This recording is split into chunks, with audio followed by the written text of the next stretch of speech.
আজকে আমাদের বীরাঙ্গনা কাব্যের পঞ্চমতম ক্লাস, তাই তো? অর্থাৎ নীলধ্বজের প্রতি জোনা এই পত্রটির। তো দেখা যাক যতদূর অবধি হয়েছে। আজকে মনে হয় শেষ হয়ে যাবে। তো আলোচনার গতি কেমন চলছে তার উপর ডিপেন্ড করে। তো কয়েকটা প্রশ্ন করি। তো প্রশ্ন আজকে আমরা যেহেতু অনেকটা চলে গেছে বা অনেকটা পড়া হয়ে গেছে আমাদের, আমরা প্রায় নীলধ্বজের প্রতি জোনা এই পত্রটার শেষের দিকে আছি। তাহলে আগের বারে একটা প্রশ্ন এসেছিল এখান থেকে, সেই প্রশ্নটার সাথে তোমরা ডিল করো, দেখো তোমরা পাচ্ছ কি পাচ্ছ না। তাহলে তোমরা বুঝতে পারবে যে তোমরা কতটা রেডি হলে আর কি বা কতটা বুঝতে পেরেছো। প্রথম কথা, এইটা হচ্ছে তোমাদের আগের বছরের প্রশ্নপত্র, তাই তো? প্রশ্নপত্র দেখতে পাচ্ছ তোমরা? হ্যাঁ স্যার, দেখতে পাচ্ছি। তাহলে দেখো একটা কোশ্চেন এসছে এই পত্রটা থেকে। প্রশ্নটা হচ্ছে এটা: ধীবর জননী পিতা ব্রাহ্মণ, জননী ও পিতা কারা? বলো উত্তর। জননী হচ্ছে সত্যবতী এবং সে ধীবরে স্যার ওই ব্যাসদেবের মাতা পিতা। সেটা তোমরা জানো, আমি আমি কি করে বুঝবো সেটা? তোমরা প্রশ্ন, আমি তোমাদেরকে প্রশ্ন দেখিয়ে দিয়েছি, উত্তর তোমরা করবে। স্যার বেশ, ওটাই হবে, ব্যাসদেবের মাতা পিতা। আচ্ছা, তাহলে হ্যাঁ, স্যার সত্যবতী আর পরাশর। তাহলে জননীকে হবে সত্যবতী সত্যবতী আর আর পিতাকে পিতা হবে। পরাশর। পরাশর। বাহ, খুব কি কঠিন প্রশ্ন এসেছিল? বলো। না স্যার, না স্যার। বারবার বলেছি যে এই জায়গা থেকে প্রশ্নটা দেই, ভালো করে এটা মনে রাখবে। তো দিয়ে যখন দিয়েছে মানে এর পরের বারে দেবে না আর কি, অন্য কিছু দেবে। হ্যাঁ, স্যার বলো বলো। স্যার বলছি এখানে জননীর নাম লেখা আছে কিন্তু তার পিতার নাম তো এখানে লেখা নেই, তাহলে কোশ্চেনটা করলে কিভাবে? কেন কেন করবে না তোমাকে? স্যার যেটা তো আমাদের ই বাবা, পিতা ব্রাহ্মণ দেওয়া আছে তোমাকে, এর ব্রাহ্মণ তো দেওয়া আছে, স্যার ব্রাহ্মণ তো দিয়ে দিয়েছে, নামটা স্যার দিয়ে তো নেই, তার জন্য স্যার বলছিলাম। ওটা কি আছে? ই বাবা, তুমি বিয়ে বাড়ির জন্য তোমাকে দেখতে আসে কজন? হ্যাঁ, তোমাকে শুধু ওই দিকে গেলে বলে দেওয়া হয়েছে তোমাকে আজকে দেখতে যাওয়া হবে, কিন্তু অ্যাকচুয়ালি দেখতে আসা কথা কাদের? মেয়েটার বা ছেলেটার অ্যাকচুয়ালি পরিবারের। স্যার ছেলেটার, হ্যাঁ। কিন্তু বাকি কিন্তু আরো 14 14 পুরুষগুলো বছর আসে কেন? সময় আছে। হ্যাঁ, কিসের জন্য? সিলেবাসের বাইরে ওগুলো যে। কিন্তু তোমরা ওইভাবে আয়োজন করো, তোমরা এক্সট্রা আয়োজন করে রাখো। করো কি করো না? মান সম্মানের ব্যাপারে বাপ, হ্যাঁ কি না? হ্যাঁ এটা মনে রাখবে সবসময়। এখানে পিতা ব্রাহ্মণ বলে দিয়েছে মানেই হচ্ছে এটা উনার দায়িত্ব, যিনি তোমাদেরকে পড়াবেন। ওনার দায়িত্ব, উনি সেটা তোমাদেরকে দেখিয়ে দেবেন যে এটার অ্যাকচুয়ালি অ্যান্সার এটা। প্রশ্ন কেন দেবে না বাবা? প্রশ্ন তো দেবেই। এর ভিতরে যত যা কাহিনী আছে, যত যা কিছু বলা হয়েছে, প্রতিটা থেকে প্রশ্ন আসার কথা। তুমি থোড়েই না, তুমি কি 12-এ পড়ছো নাকি? মামা গো, এক গ্লাস জল দাও, একটু খায় মামা বাড়ি। টুম্পা, এরকমটা নয় মা আমার। না স্যার সেটা নয় স্যার, পারবো সেটা হচ্ছে না, জিনিসটা আমি বললাম স্যার এরকম। না, সেটা ঠিক আছে, ওটা অবশ্যই বলা উচিত, কিন্তু এই জিনিসটা মনে রাখবে যে তোমরা অনার্স করছো, এটা অনার্স পেপার। কোথা থেকে প্রশ্ন দেবে, কিভাবে প্রশ্ন দেবে বুঝতে পারবে না। কারণ অনার্স মানে কি? অনার্স মানে হচ্ছে তোমার নিজস্ব একটা মৌলিকতা, ঠিক না? তুমি অনার্স নিয়েছো মানে কি? তুমি একটা সেন্স বিল্ড করছো সাহিত্য সম্পর্কে। তুমি সাহিত্য যে নিয়েছো তার ধারণাটাকে তুমি আরো বেশি করে মজবুত করছো। তোমাকে মানে ওটাকে নিয়ে দক্ষ হচ্ছে একদম তোমাকে এমনভাবে দক্ষ হতে হবে যে তোমার মধ্যে যেন একটা ক্ষমতা চলে আসে যে তোমাকে যদি কেউ এই জনা পত্রিকা সম্পর্কে যদি কেউ লিখতে দিতে বলে, মানে কেউ যদি বলে যে তুমি লিখো, তাহলে তুমি মাইকেল বাবু যেটা দেখিয়েছেন সেটা তো ঠিক আছে, তার উপরেও যেন তুমি দুবাক্য লিখতে পারো। মানে তোমার নিজের যে একটা থাকে না, যে হয়তো মনে করো তুমি কোনো একটা জিনিস পড়লে, তুমি কোনো একটা উপন্যাস পড়লে, সেই উপন্যাসটা পড়ার পরে লেখক যেভাবে দেখিয়েছেন তার বাইরে গিয়েও তোমার মনের ভিতরে যে জিনিসটা তৈরি হচ্ছে, তুমি ভাববে সেটাই তোমার সার্থকতা। তোমার যদি কিছু একটা জিনিস তৈরি হয়েছে যে এইরকমটা কেন হলো? এইরকমটা এরকম হতে পারত। কিসের কারণে এই জিনিস এই যে জিনিসটা দেখানো হয়েছে সেইটা যদি এইরকম হতো তাহলে হয়তো একটু ইউনিক হতে পারত। ইউনিকনেসটা বারে, বারে আসে। ১ম এ কেউ এইজন্যই তো সমালোচনা শব্দটা আসে, তাই না? মনে করো তুমি কিছু একটা করলে তোমার উপরে যত সমালোচনা হবে তুমি ভাববে যে তোমার টপিকটা তত বেটার। কারণ তুমি সমালোচনা করার জায়গা রেখে দিয়েছ। হ্যাঁ কি না? কারণ তোমার উপরে সমালোচনা হচ্ছে। মানে কি তোমার টপিকটাকে পড়া হয়েছে, সেই জিনিসটাকে বোঝা হয়েছে, তোমার টপিকটার ভিতরে কিছু আছে। নাহলে দুম করে কারো কিছু যদি না থাকে আমরা এমটি ভেসাল সাউন্ড মাছ ফোঁপড়া ঢেকির আওয়াজ বেশি এরকম করে আমাদের কোনো লাভ আছে কি? লাভ নেই না। অনার্স মানে হচ্ছে এইটা। সুন্দর কোশ্চেন তুমি যেটা প্রশ্ন করেছো, এটা দারুণ প্রশ্ন যে কেন এরকমটা কেন করা হচ্ছে। কিন্তু এগুলো কি জানো তো, এগুলো হচ্ছে কাহিনী মানে ইন্টার রিলেটেড আর কি। ঠিক আছে, তো কাহিনীগুলো জানতে হবে, বুঝলে? এই হচ্ছে বিষয়। মা আমার টুম্পা, বোঝা গেল? একটা গান বিশাল ভাইরাল হয়েছিল টুম্পা নামকে কেন্দ্র করে, নিশ্চয়ই মনে আছে তোমাদের। হ্যাঁ স্যার। হ্যাঁ স্যার। আর একটা প্রশ্ন এসেছিল এখান থেকে, জনা থেকে। প্রশ্ন দেবেই, জনা থেকে প্রশ্ন দেবে, এইটুকু মনে রাখবে। আর একটা প্রশ্ন এসেছিল কোথা থেকে, এইটা। ক্ষত্রকুলবালা আমি ক্ষত্রকুলবধূ, উক্তিটির আলোকে বক্তার চরিত্রের স্বতন্ত্রতার দিকটি উন্মোচিত করো। এই যে স্বতন্ত্রতা, এটাই মৌলিকতা। মানেই হচ্ছে প্রশ্ন যেমনই দেখ বাবু, অ্যাকচুয়ালি বলতে চেয়েছে তুমি জনার চরিত্রটা লেখো, কারণ এটা জনার উক্তি। ওকে, এটা জনার উক্তি, হ্যাঁ স্যার। অর্থাৎ তোমার জনার চরিত্র তোমাকে লিখতে হবে। দুটো প্রশ্ন এসেছিল আর কি এই নীলোধ্বজের প্রতি জনা থেকে। ওকে, এইবারেও দুটো প্রশ্ন দেবে। এবারে জনার চরিত্র এসেছে মানে আগের বার এসেছে মানে আমাদের সময় আসবে কি? না, তোমাদের এইবারে জনা চরিত্র থেকে লং কোশ্চেন আসবে না। হ্যাঁ, এটা দিতে পারে যে জনা কোন অর্থে বীরাঙ্গনা, সেটা দিতে পারে। তখন কিন্তু জনার চরিত্র, কিন্তু ওর বীরাঙ্গনার রূপটা তোমাকে দেখাতে হবে। তবে আশা রাখছি দেবে না, বীরাঙ্গনা কারণ মানে বিদ্রোহী। হ্যাঁ, বীরাঙ্গনা মানে হচ্ছে বিদ্রোহী, বিদ্রোহিনী। ওকে, বীরাঙ্গনা নারী। এই সকল যারা বীরাঙ্গনা এখানে যে আমাদের মেয়েগুলোকে পাচ্ছি, এরা অস্ত্র হাতে কেউ বীরাঙ্গনা নয়। হ্যাঁ, এরা ন্যায্য অধিকার আদায়ে বীরাঙ্গনা। এরা কথা বলতে জানে। এরা ওই ইয়ের মতো ওই সেই এইরকম নয় যে এক গালে চড় মেরে দিল, সামনের হোটেলে ভাত খেয়ে চলে গেল, এরকমটা নয়। ঠিক আছে, এরা সুভাষবাদী, এরা গান্ধীবাদী নয়। যাই হোক, আমাদের ওই প্রসঙ্গ ছেড়ে দাও, আমাদের আলাদা প্রসঙ্গ। তবে জনা থেকে আশা করি এবারে লং কোশ্চেন আসবে না। কি আসবে সেটা তোমাদেরকে আমি বলে দেবো। এখানে দেখো শূর্পণখার চরিত্র দিয়ে দিয়েছে, মানে লক্ষণের প্রতি শূর্পণখাও ক্যান্সেল, জনাও ক্যান্সেল। মানে বাবুরা, এইবারে দুষ্মন্তের প্রতি শকুন্তলা 100% শিওর, মানে 99.9% শিওর। ওকে, দুষ্মন্তের প্রতি শকুন্তলা এবং সোমের প্রতি তারা, কারো বাপ টাকাতে পারবেনি, পারবেনি। ওই দুটো থেকে আসবে প্রশ্ন, হয় সোমের স্যার প্রতি আমাদের ভাগ্য ভালো হলে চরিত্রটা আসবেই, কি আসবে সেটা বলে দেওয়া হবে, কিন্তু ওই দুটো থেকে আসবেই, এইটুকু শিওর দিয়ে বলতে পারি। ঠিক আছে, আসবে। কারণ এইখানে দেখো, এইখানে এখানে বীরাঙ্গনা পাশ্চাত্য, এই প্রশ্নগুলো প্রচুর ইউনিক কোশ্চেন। হ্যাঁ, এই যে এই জায়গাতে যে প্রশ্নটা দেখতে পাচ্ছ না, এই জায়গাটাতে এই যে বীরাঙ্গনা কাব্য পাঠ্যপত্রের পাশ্চাত্য প্রভাব সংক্ষেপে আলোচনা করো। ঠিক আছে, পাশ্চাত্য প্রভাব মানে হচ্ছে যে হিরোইডসকে কেন্দ্র করে যেটা ইয়ে করা হয়েছে না, সেই জায়গাটা তোমাদেরকে দেখাতে হবে। মানে এই জায়গাটাতে এইবারে একটা প্রশ্ন অ্যাডও করা হবে, সেটা কি জানো তো, পত্রকাব্য হিসেবে বীরাঙ্গনা কাব্যের সার্থকতা। 99.9% চান্স আছে এই প্রশ্নটা আসার। শকুন্তলা থেকে 99.9%, অ্যান্ড সোমের প্রতি তারা, এই তিনটে জায়গা থেকে প্রশ্ন হবে এবারে। ঠিক আছে, মনে রাখবে।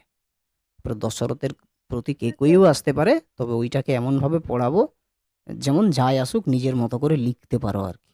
কিন্তু আসল টার্গেট থাকবে আমাদের শকুন্তলা, তারা এবং এই যে পত্রকাব্য হিসাবে বীরাঙ্গনা কাব্যের সার্থকতা, এই 3টে প্রশ্ন বলে দিলাম, 3টে প্রশ্ন দিয়ে দেওয়া হবে, এগুলো করবে, পরীক্ষাতে পেয়ে যাবে। ঠিক আছে, ওকে, ক্লিয়ার হয়ে গেছে জায়গা তোমাদের? হ্যাঁ স্যার। তোরা চাপ হ্যাঁ নিস না, স্যার।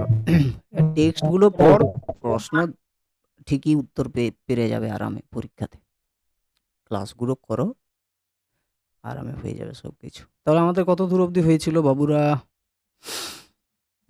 স্যার ওই নাসে রিপু আক্রমণে সে নিজ পরাক্রমে ওইটা। আক্রমে নিজ পরাক্রম, হ্যাঁ স্যার, ওই পরাক্রমে পর্যন্ত হয়েছিল। এত দূর অবধি আমাদের হয়েছিল। এত দূর অবধি কারো কোনো বিন্দু মাত্র ডাউট আছে? পয়েন্ট ওয়ান স্যার আমার পার্সেন্ট ছিল। কোনটা? বলো বলো কোনটা? ওই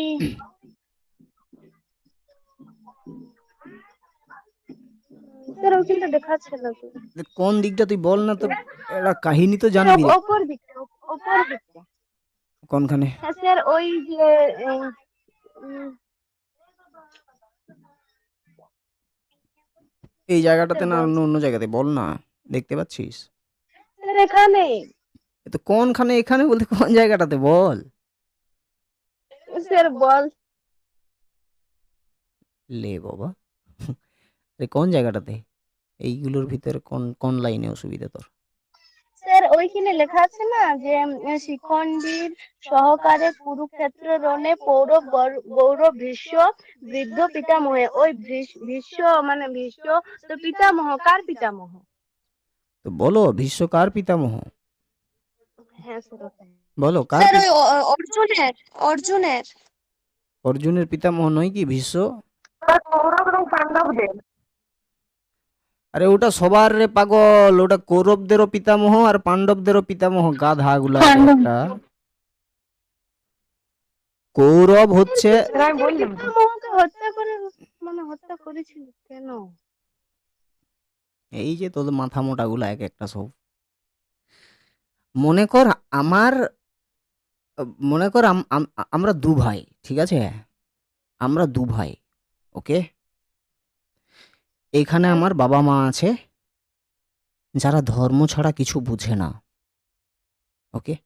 তাহলে যেহেতু ধর্ম ছাড়া কিছু বোঝে না, এই আমার মা বাবা এবং ধরে নাও আমার ভাইটা, আর আমি হচ্ছি চণ্ডাল 1 নাম্বারের। আর আমার ভাই এবং আমার মা বাবা এরা ধর্ম ছাড়া বুঝে না, তাহলে কৃষ্ণ কার কার দিকে থাকবে? আমার দিকে থাকবে নাকি আমার মা বাবা এবং ভাইয়ের দিকে থাকবে? যেদিকে ধর্ম থাকবে সেই মা বাবা এবং ভাই। তাহলে এইদিকে কৃষ্ণ থাকবে, তাই তো? এবার আমি হচ্ছি চণ্ডালটা, শালা প্রতিদিন মদ খেয়ে এসে নিয়ে বাবা মার উপর এই করব, ভাইয়ের উপর এই করব, সেই করব, টেই করব। তাহলে আলটিমেটলি আমাকে বলো, একটা সময় আমাকে উচ্ছেদ করা হবে কি হবে না? বলো আমাকে। হবে। হবে তো? হ্যাঁ একটা স্যার। সময় আমাকে উচ্ছেদ করা হবে। এরপরে মনে করো আমি ভালো, আমি ভালো, কিন্তু কোনো একটা কারণবশত আমি চণ্ডালের দলে আবদ্ধ হয়ে গেছি। অর্থাৎ যে চণ্ডালের দলে আবদ্ধ হয়েছি সে আমাকে এটা বলেছে, তুমি যদি চণ্ডালগিরি না করো, তুমি যদি আমাদের দলে না থাকো, তাহলে তোমার বাপ মাকে আমি শেষ করে দেবো। আমি তাহলে কার দলে থাকবো? চণ্ডালের দলে থাকবো নয় কি? তাহলে ভীষ্ম একটা সময় প্রতিজ্ঞা করেছিল যে রাজ সিংহাসনে আমি ততদিন পর্যন্ত, মানে আমি এই হস্তিনাপুরে ততদিন পর্যন্ত আমি রক্ষা করব যতদিন না পর্যন্ত আমি হস্তিনাপুরে একজন মানে একজন ধার্মিক ব্যক্তিকে সিংহাসনে না বসিয়ে দিই, ওকে? এরপরে এই জায়গাটাতে একটা কাহিনী ছিল ছোট্ট করে, যে এই ভীষ্ম একটা সময় গিয়ে প্রতিশ্রুতি দিয়ে বসে, কাকে? দুর্যোধনের বাপকে। দুর্যোধনের বাপের নাম কি রে? অন্ধ পিতা, কি নাম ছিল ওর? অন্ধ কে ছিল? ধৃতরাষ্ট্রকে। ধৃতরাষ্ট্রকে সে বলে দিয়েছিল যে আমি তোমার, কিছু একটা হয়েছিল আর কি, হ্যাঁ, যে আমি তোমার দলে থেকেই আমি কিন্তু যুদ্ধ করব, আমি অর্জুনের সহায়তা করব না। এবারে একটা সময় এসে দাঁড়ালো যুদ্ধক্ষেত্রে, কুরুক্ষেত্রের যুদ্ধে, তাহলে পাণ্ডবদের ওপোনেন্টে কে দাঁড়িয়ে আছে? ভীষ্ম দাঁড়িয়ে আছে তো? যে প্রশ্ন করেছিলে সে উত্তর দেবে আমাকে। ওপোনেন্টে ভীষ্ম দাঁড়িয়ে আছে তো পাণ্ডবদের? এরপরে তুমি আমাকে বলো, পাণ্ডবদের ওপোনেন্টে যদি ভীষ্ম থাকে, তাহলে ভীষ্ম অ্যাকচুয়ালি কার দলে দাঁড়িয়ে আছে? কৌরবদের নাকি পাণ্ডবদের? ভীষ্ম কাদের হয়ে যুদ্ধ করেছিল? কৌরবদের হয়ে যুদ্ধ করেছিল নাকি 5 ভাই পাণ্ডবের হয়ে যুদ্ধ করেছিল কুরুক্ষেত্রে? কৌরবদের। কৌরবদের। এবারে তুমি বলো, কৌরবরা যারা 100 ভাই ছিল, তারা কি তারা কি ধার্মিক ব্যক্তি ছিল? তারা কি ধর্মপরায়ণ ছিল? না, কৃষ্ণ কাদের দলে ছিল, পাণ্ডবদের না কৌরবদের? পাণ্ডবদের। পাণ্ডবদের। ওকে, পঞ্চপাণ্ডব। এরপরে আমাকে বলো, ভীষ্ম কাদের হয়ে, ওই যারা ধার্মিকহীন মানে এই চণ্ডালদের দলে হয়েছিল? ও ছিল তো। এরপরে ভীষ্ম চণ্ডালদের দলে থাকলেও এ যেহেতু সেনাপতি ছিল, তাহলে এর সর্বশক্তি তাকে প্রয়োগ করতে হয়েছে। এরপরে একটা সময় আসে যখন কৃষ্ণ দেখছে যে ভীষ্মকে যতক্ষণ না পর্যন্ত কুরুক্ষেত্র থেকে আউট করা যাবে ততক্ষণ না পর্যন্ত ধর্মের জয় অনিশ্চিত। ধার্মিক কারা ছিল? পাণ্ডবরা, তাই তো? হ্যাঁ কি না? পাণ্ডবরা ছিল। হ্যাঁ স্যার। এরপরে বাধ্য হয়ে সেখানে কাকে হত্যা করতে হয়েছে? আউট করতে কাকে হয়েছে? আউট করতে হয়েছে ভীষ্মকে। ভীষ্মকে। অ্যাকচুয়ালি শিখণ্ডী একজন, মানে কি বলবো, শিবের দ্বারা একটা বর পেয়েছিল, যে মানে আমাদের যে অম্বা, সে বর পেয়েছিল যে পরবর্তী জন্মে তুমি নপুংসক হিসেবে জন্মগ্রহণ করবে এবং ভীষ্মের মৃত্যুর কারণ তুমিই হবে। এবং শিখণ্ডী যেহেতু তৃতীয় লিঙ্গের বা নপুংসক ছিল, যখন ভীষ্মের কাছে এসে পৌঁছালো তখন ভীষ্ম কি করলো? তার অস্ত্র ত্যাগ করলো এবং 9টা স্বর, মনে রাখবে, 9টা স্বর শিখণ্ডী ত্যাগ করেছিল। 9টা স্বর শিখণ্ডী ভীষ্মের শরীরে মেরেছিল। তারপরে আমাদের যতজন পাণ্ডব টাণ্ডব ছিল সবাই একটা করে স্বর বিদ্ধ করেছিল, যত দূর অব্দি আমার জানা। ঠিক আছে? তো এখানে অর্জুন ছিল সামিল। অর্জুন শেষে ওকে বানের শয্যায় সজ্জিত করেছিল অর্জুন। ঠিক আছে, সেই জন্য তাকে মহাপাপী বলা হয়েছে, কারণ নিজের পিতামহকে হত্যা করেছে, ধ্বংস করেছে। কিন্তু তার পেছনে যে ব্যাকগ্রাউন্ডটা, সেটা হচ্ছে কিসের জন্য? ধর্মের জন্য। ধর্ম প্রতিষ্ঠা করার জন্য যদি তোমাকে অধার্মিকও হতে হয় তবুও ঠিক আছে, যদি তোমাকে ছলনা করতে হয় তবুও ঠিক আছে। আলটিমেটলি ফাইনাল রেজাল্ট সেই বৈশাখীর ঝড়ের মতো। ক্লাস 10-এ তোমরা প্রলয় উল্লাস কবিতা পড়ে এসছো, তাই না? হ্যাঁ পড়নি? স্যার। সেখানে প্রলয় উল্লাস ছিল না লাইনটা, যে তোমরা ভয় পেও না, মা ভয় মা ভয় শব্দটা ছিল, দেখবে যে ভয় করো না, যে যুদ্ধটা হচ্ছে, যে বৈশাখীর ঝড়টা আছে, সেটা নতুন সৃজনের জন্য। এই ঝড়টা খারাপ কিছু নয়। বৈশাখীর ঝড় যেমন ধুলোবালিকে ইয়ে করে একটা প্রকৃতিকে নতুন রূপে সেজে ওঠার একটা সুযোগ দেই, এই যুদ্ধটাও ঠিক সেই রকম। হাজার হাজার মানুষ বলিদান দিয়েছে শুধুমাত্র একটা জিনিসের জন্য, ধর্ম প্রতিষ্ঠা করার জন্য। ক্লিয়ার হয়েছে? এবার কে পিতামহ, কে কার বাপ, কে কার 14 পুরুষ, সেগুলো দেখলে হবে না। আমাদের এই পৃথিবী হচ্ছে ইমোশনের ক্রীড়া, থোড়েই না দেখবো আমরা অত কিছু। ভাই একে মেরে দিলি, ওকে মেরে দিলি, এ তোর এ ছিল হাই ছিল। এবারে সে যদি অধর্ম করে তাহলে তাকে দিবি না, তো কাকে দিবি ভাই আমার? ক্লিয়ার হয়ে গেছে? ক্লিয়ার? হ্যাঁ স্যার। হ্যাঁ স্যার। ওখানে কোনো ডাউট আছে আর তোমার? না স্যার। ওকে, চলে এসো এবারে। তাহলে আমাদের এত দূর অবধি হয়েছিল যে নাসে রিপু আক্রমে সে নিজ পরাক্রমে। ওকে, তাহলে এই যে নাসে রিপু আক্রমে সে নিজ পরাক্রমে, উপমার দিক দিয়ে এখানে মানে কাকে নিয়ে আসা হয়েছে? উপমার দিক দিয়ে কে, যদি উপমার দিক দিয়ে, হ্যাঁ মানে আক্ষরিক অর্থে যদি আমি বলি, কে নিজ পরাক্রমে তার নিজের শত্রুকে ধ্বংস করে, নর্মাল অর্থে, গভীর অর্থে নয়। মৃগেন্দ্রটাকে, নর্মাল অর্থে এখানে স্যার সিংহকে বলেছে। মৃগেন্দ্রটা হচ্ছে সিংহ, তাই তো? কিন্তু এই অ্যাকচুয়ালি কাকে বোঝানো হয়েছে এখানে? কর্ণকে, তাই না? হ্যাঁ, কারণ কর্ণ ওই রকমই ভীতু নয়, সে যা করে সামনাসামনি মহারথী প্রথাযুক্ত কাজ করে। কিন্তু এখানে অর্জুন কি করেছিল? তাকে ছলনা করে তাকে হত্যা করেছিল, হ্যাঁ কি না? এই জায়গাটা অর্থাৎ অর্জুনের যাবতীয় যা কিছু ছিল, এই যে নরনারায়ণ জ্ঞানে যে পুজো করছে, ঠিক না, কাকে? পার্থকে, অর্থাৎ অর্জুনকে। কে না? নীলধ্বজ। এবং এই যে পুরো রাজ্য জুড়ে যে সে আমাদের এই যে রথিকুলপতি, হ্যাঁ মানে আমাদের কুলের মধ্যে যোদ্ধা শ্রেষ্ঠ একজনকে না, অর্জুন সবার থেকে শ্রেষ্ঠ। অর্জুন। হ্যাঁ, তো তার এই যে শ্রেষ্ঠত্ব, এটা অ্যাকচুয়ালি অরিজিনাল শ্রেষ্ঠত্ব নয়। অ্যাকচুয়ালি মহাবীরের মতো সে যোদ্ধা নয়, শ্রেষ্ঠ নয়। সে আজ পর্যন্ত যতগুলো যুদ্ধ করেছে প্রত্যেকটা যুদ্ধতেই সে কিছু না কিছু ছলনার আশ্রয় নিয়েছে বলেই সে জিতেছে, এরকমটা জনার ধারণা, ঠিক না?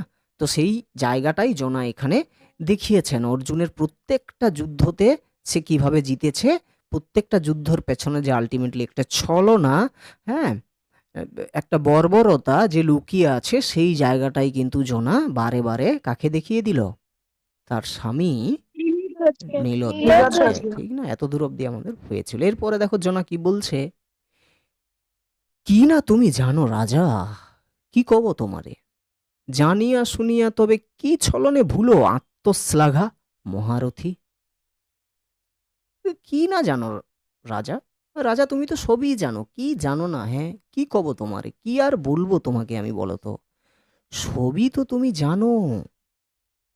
জানিয়া শুনিয়া তবে কি ছলনে ভুলো আত্মশ্লাঘা মহারথী। আত্মশ্লাঘা মানে হচ্ছে আত্মগৌরব, নিজের মর্যাদা, নিজের ক্ষত্রিয় ধর্ম। বলছে সব কিছুই তুমি জানো, তাহলে জেনে শুনে তুমি তোমার আত্মগৌরবকে ভুলে যাচ্ছ কেন? হুম, কেন তুমি ভুলো আত্মশ্লাঘা? আত্মগৌরব ভুলে যাওয়া মানে কি? আত্মগৌরব, নিজের ক্ষত্রিয় ধর্ম ভুলে গেছে বলেই তো সে অর্জুনকে নরনারায়ণ জ্ঞানে পুজো করছে এবং তাকে রথিকুল পতি হিসেবে গণ্য করে নিচ্ছে, তাই না? হ্যাঁ কি না? কারণ যদি তার নিজের আত্মগৌরব থাকতো, নিজের প্রতি যদি তার বিশ্বাস থাকতো, কারণ এবারটা ভালো করে জানে যদি আমি অর্জুনের বিরুদ্ধে যাই তাহলে আমারও টুটি যাবে, আমাকেও টুটি চেপে মারবে। এখানে রাজনৈতিক এবং ধার্মিক একটা বিষয় এখানে অ্যাড হয়ে আছে, কারণ সে জানে নীলধ্বজ যে অর্জুন রাজ যাই হোক ভুল করবে না, নিশ্চয়ই কোনো কারণ ছিল, তারা ধর্মের পথে সর্বদাই চলে এবং একটা রাজনৈতিক ব্যাপারও কিন্তু সেখানে আছে। তো বলছে তুমি জেনে শুনে তোমার নিজের আত্মগৌরব, নিজের আত্মসম্মান তুমি ভুলে যাচ্ছ কেন? তুমি তো সব কিছুই জানো, তবুও তুমি মহারথী অর্জুনের সাপোর্ট করছো, তবুও তুমি মহারথী, সমস্ত কিছু জেনে শুনে তুমি তাকে নরনারায়ণ জ্ঞানে পুজো করছো। তুমি এটা জানো আজ পর্যন্ত অর্জুন যত যা যুদ্ধ জিতেছে প্রত্যেকটা যুদ্ধের মধ্যে কিছু না কিছু তার কি ছলনা রয়েছে। সেই জন্যই তো এখানে জনা বলছে মিথ্যা কথা নাথ, মিথ্যা কথা নাথ, তাই না? কোনটা মিথ্যা কথা? যে এই যে আমাদের জগতের শ্রেষ্ঠ যোদ্ধার মধ্যে অর্জুন, এটা মিথ্যা কথা, কারণ তার প্রতিটা যুদ্ধের মধ্যে কিছু না কিছু ছলনা লুকিয়ে আছে। বলছে তাহলে তুমি সব কিছুই জানো, তাহলে সব কিছু জানার পরে জেনে শুনে তুমি এরকম ভুল করছো কেন? তুমি তোমার আত্মগৌরব, তুমি তোমার আত্মসম্মান, তুমি তোমার ক্ষত্রিয় ধর্ম নষ্ট করছো কেন মহারথী? হুম, বোঝা গেল বিষয়টা? এই জায়গাটা বোঝা গেল? হ্যাঁ স্যার। তো আত্মশ্লাঘা শব্দের অর্থ দেই, এটা হচ্ছে আত্মগৌরব বা কি আমাদের আত্মসম্মান, আত্মমর্যাদা, মান দর্প, হ্যাঁ বহু কিছু বলা যায়। ওকে, হাই রে কি পাপে রাজ শিরোমণি রাজা নীলধ্বজ আজি নতশির, হে বিধাত পার্থের সমীপে। এ কি বড় আক্ষেপ! বলছে হাই রে কি পাপে, কোন পাপে? আসলে বিশ্বাস করতে পারছে না, তাই না? কখনোই বিশ্বাস করতে, জনা কি করে বিশ্বাস করবে? জনাও ভালোবাসে নীলধ্বজকে, নীলধ্বজও ভালোবাসে জনাকে, কিন্তু একটা সময় দেখছে জনা যে আমার স্বামীটাই আমার থেকে মুখ ফিরিয়ে নিয়েছে। জনা নিজের ভাগ্যকে দোষ দিচ্ছে একটা সময়। জনা বিশ্বাস করতে পারছে না, সে ভাবছে হয়তো আগের জন্মে কোনো নীলধ্বজ পাপ করেছে, সেই জন্যই তার সাথে এরকম ঘটনা ঘটছে। বলছে হাই রে কি পাপে রাজ শিরোমণি রাজা নীলধ্বজ আজি নতশির। নতশির মানে কি? শির মানে হচ্ছে মাথার শীর্ষ, তাই না? মাথাটাকে নত করছে, শির মানেই তো মাথার শীর্ষ, তাই না? মাথার হ্যাঁ হুম, নিচে। তাহলে ব্যাপারটা হচ্ছে, বলছে হাই রে, বলছে কি পাপে, কোন পাপে রাজা নীলধ্বজ কোন পাপ করেছে যে তাকে আজকে এই যে নীলধ্বজ আজকে পার্থের সমীপে, সমীপে মানে কাছে, পার্থের কাছে কি করছে? নতশির করছে, নিজের মাথা নত করছে। বলছে হে বিধাত, বলছে বলো বলো, বিধাতার দিকে, আকাশের দিকে চেয়ে। এখানে কিন্তু জনা ইয়েকে কোশ্চেন করেনি, এখানে ডাইরেক্ট বিধাতাকে বলছে হে বিধাত, বলছে বলো তুমি কোনো পাপ করেছিল আমার স্বামী? এই কারণেই কি, ওই পাপের কারণেই কি আজকে এই পার্থের সমীপে এই ধরনের মাথা নিচু করছে সে? হ্যাঁ, তারপরে দেখো এইবার মনে করিয়ে দিচ্ছে কাকে? না নীলধ্বজের ক্ষত্রিয় ধর্ম, তার যে পৌরুষত্ব, সেই জায়গাটা বলছে কোথা বীর দর্প তব মান দর্প কোথা, চণ্ডালের পদধূলি ব্রাহ্মণের ভালে। কোথা বীর দর্প, এই জায়গায় এতটা বোঝা গেছে রে? হ্যাঁ হ্যাঁ স্যার।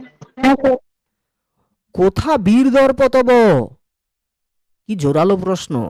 মান দর্প কোথা, চণ্ডালের পদধূলি ব্রাহ্মণের ভালে, ভালে মানে হচ্ছে কি কপালে, হ্যাঁ।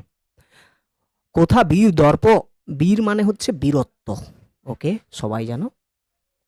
আর দর্প মানে হচ্ছে গৌরব বা অহংকার, এখানে অহংকারটা পজিটিভ অর্থে, ঠিক আছে, অনলি ফর পজিটিভ অর্থে। আমরা বলি না অহংকারের পতন, ওই অহংকার নয়, অহংকারেরও স্থান বিশেষে নিজের একটা অর্থ থাকে। কোথা বীর দর্প, বলছে তোমার কোথায় সেই বীরত্বের গৌরব, কোথায় সেই তোমার বীরত্বের কাহিনী, কোথায় সেই তোমার বীরত্বের অহংকার যে তুমি বীর, তুমি ক্ষত্রিয়, তুমি একজন মহাবাহু, কোথায় তোমার সেই বীরত্ব, কোথায় তোমার সেই তেজ, হ্যাঁ কোথায়? তুমি তো ওই ভিজা বিড়ালের মতন চলে গেছো, এসো দুটো মিষ্টি খেয়ে যাও। নরনারায়ণ পার্থ, আমার পুত্রকে তুমি হত্যা করেছো, আহ হা হা হা, রাক্ষসের হাসি, এসো বসো। কানে কানে মিষ্টি কথা বলছিল না, লেখা ছিল না উপরে, তুমি কি তার কানে কানে মিষ্টি কিছু ইয়ে করছো, যে তোমার পুত্রকে মানে হত্যা করেছে। তারপরে বলছে মান দর্প কোথা, মান মানে কি মর্যাদা, তাই না, হ্যাঁ কি না, মান মানে তো মর্যাদা। বর্তমান হ্যাঁ স্যার। সমাজেও, বর্তমান সমাজেও আত্মসম্মান খুব বড় একটা জায়গা অধিকার করে রেখেছে, ঠিক না? মর্যাদা আমাদের সমাজে বিশাল বড় একটা জায়গার অধিকার করে রেখেছে, হ্যাঁ কি না? তাহলে একজন ব্যক্তি যদি তার নিজের মর্যাদা ভুলে গিয়ে সে যদি অসামাজিক কোনো কিছু কাজ করে, এবং সে যদি নিজেকে কোনো একটা দিন বলে থাকে আমি বীর পুরুষ, বীর পুরুষের সবসময় নির্দিষ্ট একটা গণ্ডি থাকে, জানো তো, সে কখনো নিজের মর্যাদা ভুলে না, সে তার নিজের মর্যাদার মধ্যে থাকে। বলছে কোথায় তোমার মানদর্প, কোথায় তোমার আত্মমর্যাদা, কোথায় তুমি তোমার আত্মমর্যাদা বিকিয়ে দিয়েছো, তুমি তোমার বীর দর্প হাটিয়ে দিয়েছো, কোথায় তোমার এগুলো? যে তোমার পুত্রকে হত্যা করলো তুমি তাকে নরনারায়ণ জ্ঞানে তুমি পুজো করছো, তার পাশে নর্তকী না যাচ্ছ, ডিজেওয়ালা বাবু তেরা গানার চাড়ার দে, এইসব নাটক তো হবে না, তুমি নিজেকে বীর বলে গণ্য করো। কোথায় তোমার বীর দর্প, কোথায় তোমার মান দর্প, তোমার আত্মমর্যাদা কোথায়, শব্দ বিকিয়ে দিয়েছো। তাহলে ঈশ্বর কি পুত্র নেওয়ার সাথে সাথে তোমার জ্ঞান ট্যান সবকিছু ধ্বংস করে দিয়েছে? তুমি কি ধূলিসাৎ হয়ে গেছো? তুমি কি ভুলে যাচ্ছ যে যাকে তুমি নরনারায়ণ জ্ঞানে পুজো করছো সে আসলে তোমার মিত্র নয়, সে আসলে তোমার পুত্রের হত্যাকারী, তোমার শত্রু। যদি তুমি বীর দর্পে দর্পিত, তাহলে তুমি যাও তার সাথে যুদ্ধ করো। যদি তোমার আত্মমর্যাদা থেকে থাকে তাহলে তুমি যাও তার পায়ে গড়াগড়ি না খেয়ে তুমি তার সাথে যুদ্ধ করো, তোমার পুত্রের মৃত্যুর প্রতিশোধ নাও। কোথায় গেল এগুলো তোমার? কোথাও কিছু তো নাই, ভিজা বিড়ালের মতো তার পায়ে গড়াগড়ি করছিস, হ্যাঁ? তোমার বীর দর্প কোথায়?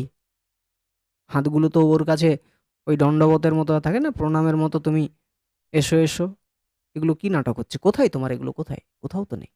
তারপরে এখানে দেখো কি দুর্দান্ত একটা জিনিস দেওয়া হয়েছে, বলছে চণ্ডালের পদধূলি ব্রাহ্মণের ভালে, মানে ওকে রাগানোর জন্য আর কি, কাকে? নীলধ্বজকে, ওকে। নীলধ্বজ কি? চণ্ডালের পদধূলি ব্রাহ্মণের ভালে, ভালে মানে কি বললাম বাবুরা? কপালে। মানে এটা একটা, এটা একটা প্রচন্ড বড় ভৎসনা আর কি। নীলধ্বজ পত্নী জনা স্বামীর যে সুপ্ত, ওই বলে না যে একটা মানুষ হয়তো প্রচুর পড়তো তারপরে সে পড়াশোনা ছেড়ে দিয়েছে আর কি, তাকে মনে করাতে হয় বিভিন্নভাবে যে দেখো তুমি, সিনেমাতে এরকম হয় ঠিক না, যে দেখো তুমি এরকম ছিলে এরকম ছিলে, একটা সময় সে ঝাঁপিয়ে উঠে বিশাল বড় কাজ করে দেয়, তাই না? তো জনা ভাবছে এরকমটা যদি হয়, তার ওকে ওকে একটু ভৎসনা করছে আর কি, যে তার ওই যে সুপ্ত পৌরুষ আর কি, যার আমাদের ইয়ের সে তো একজন ক্ষত্রিয় রাজা না নীলধ্বজ, তাহলে তার একটা পৌরুষত্ব আছে, তার একটা বীরত্ব আছে, ঠিক না? তাহলে সেই ক্ষত্রিয় বীর্যটাকে জাগিয়ে তোলার জন্য একটা ডেঞ্জার ভাবে ভৎসনা করছে, সেই ভৎসনাটাই হচ্ছে চণ্ডালের পদধূলি ব্রাহ্মণের ভালে। আচ্ছা, চণ্ডাল চণ্ডালের পদধূলি কি কখনো ব্রাহ্মণ তার কপালে নেই রে পাগল? না স্যার। না স্যার, ব্রাহ্মণের পদধূলি চন্দন। ব্রাহ্মণের পদধূলি চণ্ডাল কপালে নেই। তো এখানে ব্যাপারটা তোমরা বুঝেই গেছো যে কিভাবে বলা হলো, যে একজন চণ্ডাল কখনো কি, মানে চণ্ডালের পদধূলি কি কখনো ব্রাহ্মণ নেই? আরে রাজা, তুমি তো তাই করছো। এখানে চণ্ডালটা অ্যাকচুয়ালি কে, কাকে বলছে, তাই না? আর এখানে অ্যাকচুয়ালি ব্রাহ্মণটা কে? বলছে হ্যাঁ, বলছে চণ্ডাল রূপী অর্জুনের পদধূলি তুমি কপালে নিয়ে লুটোলুটি করছো। এটাই তোমার বীর দর্পনা, এটাই তোমার মান দর্পনা। এরকম ভাবে যদি কেউ কাউকে বলে, তাহলে বলবে ব্রেকআপ। আমার বাপ আজ পর্যন্ত আমাকে কথা শোনায়নি, তুমি কে রে ভাই, হ্যাঁ কি না? বলে ফেলো আমাকে। এই ধরনের ব্যাপার স্যাপার হবে কি না, হ্যাঁ স্যার। হ্যাঁ কি না? তো বলছে বলছে তোমার, বলছে কোথায়, হ্যাঁ বলছে চণ্ডালের পদ, খুব খুব ইম্পর্ট্যান্ট লাইন, প্রচণ্ড ইম্পর্ট্যান্ট লাইন। এবং এই লাইন থেকে প্রশ্ন করা হয় যে এটা কোন পত্রিকার বা কোন পত্রের এবং কোন প্রসঙ্গে বলেছে, এই উক্তিটা কে বলেছে, কোন প্রসঙ্গে?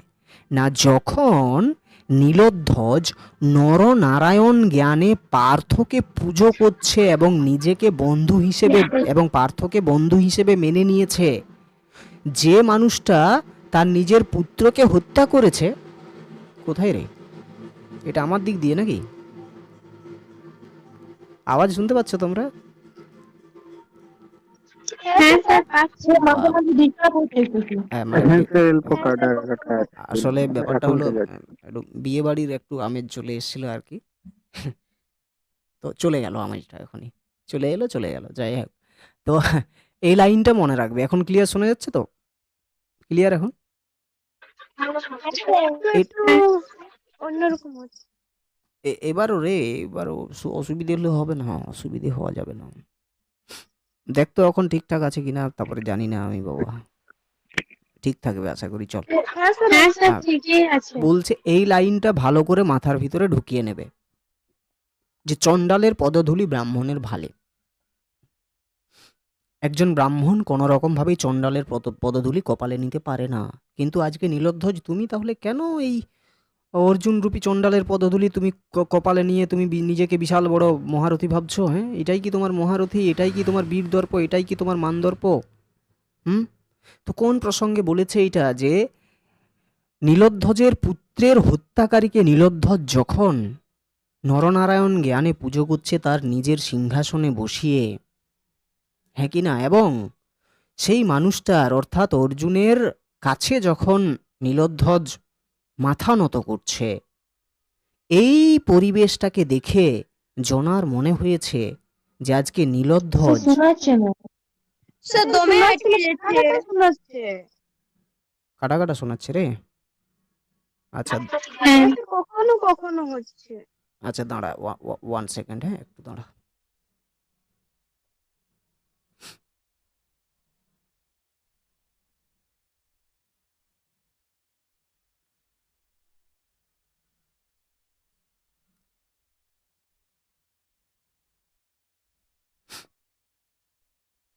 শুনতে পাচ্ছিস?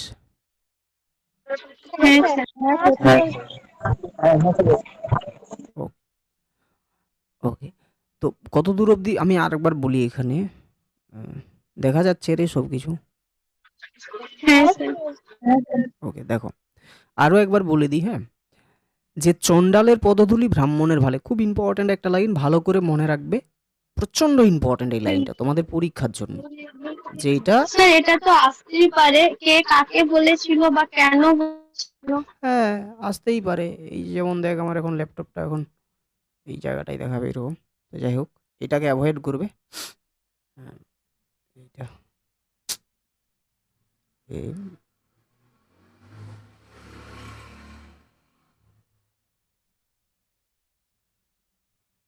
আজকে বাইরেও প্রচুর আওয়াজ, জানিস? কেউ বাইক নিয়ে চলে যাচ্ছে স্যাঁ করে, বিয়ে বাড়ির আওয়াজ চলে আসছে। আগে কোনোদিন হয়নি, আজকে প্রথম হলো এই প্রবলেমটা ফেস করছি। স্যার, আজকে বিয়ে বাড়ি আছে অনেক জায়গায়। তো একটু দাঁড়া রে, কি বলবি, আমার ল্যাপটপটা তো যাই হোক এইটা এইখানে একটা যেটা এই রিয়েলমি দেখাচ্ছে, তোরা দেখতে পাচ্ছিস না এই জায়গাটা? দেখাচ্ছে নাকি? দেখায়নি না? তো এটা ম্যান ইয়েতে দেখাবে, তো ছেড়ে দে, এটাকে না স্যার। অ্যাভয়েড কর। তোরা মেন জায়গাটাই দেখতে পাবি। তো যাই হোক ছেড়ে দে। ক্লিয়ার শোনা যাচ্ছে তো কথাগুলো? হ্যাঁ স্যার। ওকে। ব্যাপারটা হচ্ছে দেখো, ব্যাপারটা হচ্ছে এই যে এই লাইনটা, এই লাইনটা প্রচুর ইম্পর্ট্যান্ট। এটা কিন্তু ভালো করে পরীক্ষার কি বলছিলে, কি একটা নমিতা তুমি কি বললে, কি একটা প্রশ্ন বলছিলে এইটা? আমি বললাম যে ওই লাইনটা তুলে তো প্রশ্ন আসতেই বলে, কে কাকে বলেছিল, কেন বলেছিল। অবশ্যই আসতে পারে। ওই কেন বলেছিল ওইটাই হচ্ছে প্রসঙ্গ, যে কোন প্রসঙ্গে সে এই কথাটা বলেছে অ্যাকচুয়ালি। ঠিক আছে? চণ্ডালের পদধূলি ব্রাহ্মণের ভালে, মানে হচ্ছে একজন ব্রাহ্মণ যেমন চণ্ডালের পদধূলি কখনোই কপালে নিতে পারে না, একজন চণ্ডাল ব্রাহ্মণের পদধূলি কপালে নিতে পারে। তাহলে নীলোধ্বজ তুমি কি কি করছো? তোমার বীরদর্প মানদর্প সব কি তুমি ভুলে গেছো? হ্যাঁ, সব তুমি ভুলে গেছো। তুমি আজকে চণ্ডালরূপী অর্জুনের পদধূলি তুমি তোমার নিজের কপালে কেন নিচ্ছ? এটা কি তোমার মানদর্প? এটা তোমার মানে বীরদর্প? এটা কোন প্রসঙ্গে জনা বলছে? এই প্রসঙ্গেই বলছে যে নীলোধ্বজ রাজা বা নীলোধ্বজ রাজার প্রিয় পুত্রকে যে হত্যা করলো পার্থ বা অর্জুন, তাকেই নীলোধ্বজ নিজের রাজসিংহাসনে বসিয়ে নরনারায়ণ জ্ঞানে পুজো করে সেবা করে তার কাছে মাথা নত করছে। তো এই যে মাথা নত করছে, এটাই জনার মনে হয়েছে যে নীলোধ্বজ রাজা যেন তার বীরদর্প মানদর্প সব কিছু ভুলে গিয়ে সে চণ্ডালের পদধূলি কি নিজের কপালে নিচ্ছে, যেটা কখনোই একজন ব্রাহ্মণের সাজে না বা একজন ক্ষত্রিয়ের সাজে না। ক্লিয়ার জায়গাটা? বল, ক্লিয়ার হয়েছে? হ্যাঁ স্যার। ওকে। হ্যাঁ স্যার। বিরক্ত লাগেনি তোরে কারো? মাঝে একটু ডিস্টার্ব হলো আর কি। না স্যার। ওকে, তাহলে এত দূর অবধি আমাদের ক্লিয়ার হয়ে গেছে। তাও সুযোগ থাকবে তোমাদের, যদি কোনো পড়তে পড়তে ডট বিন্দু ডাউট বেরিয়ে যায় তো আমাকে জিজ্ঞেস করে নেবে। ওকে, তাহলে এত দূর হলো। তাহলে তোমরা একটু ভালো করে বলো, জোনা তার নিজের 100% দিয়েছে কি দেয়নি তার নিজের স্বামীকে সঠিক পথে আনার জন্য? জোনা 100 থেকেও বেশি দিয়েছে। সমস্ত কিছু করে নিয়েছে। উত্তরটাও লিখতে পারতো বলুন। হ্যাঁ, নীলোধ্বজেরও একটা পত্র লিখতে পারতো। নীলোধ্বজ কে? মাইকেল বাবু? স্যার যেমন, হ্যাঁ যেমন জোনার হয়ে লিখেছেন ওরমনি নীলোধ্বজের হয়ে লিখলেও আমরা তাইলে আমরা ভালো করে জাজ করতে পারতাম পুরাটা। তো সে তো বোকা, ও তো করে দিচ্ছে। ও আর কি, ও তো মিষ্টি খাচ্ছে নরনারায়ণ কাছে, স্বর্গে চলে গেছে। ও আর কি করবে? আসলে ব্যাপারটা হয় না যে একটা শব্দ আছে, ব্যাপারটা বুঝিস তো তাই যে বুঝতে পারতাম যে কি জন্য নরনারায়ণ রূপে পূজা করেছেন, মানে ওই দিকটা বুঝতে পারতাম। ওইটা ওটা তুমি বুঝে কি করবে? ওটা তো বুঝবে, নীলোধ্বজ বুঝবে শেষে। ওই যে বলে না একটা লাইন আছে, মনে কর, হ্যাঁ, যে আজকে তুমি আমাকে ছেড়ে চলে যাচ্ছ তো যাও, আমার কোনো দুঃখ নেই। আমি আমার 100% তোমাকে দিয়েছি তোমাকে ধরে রাখার জন্য।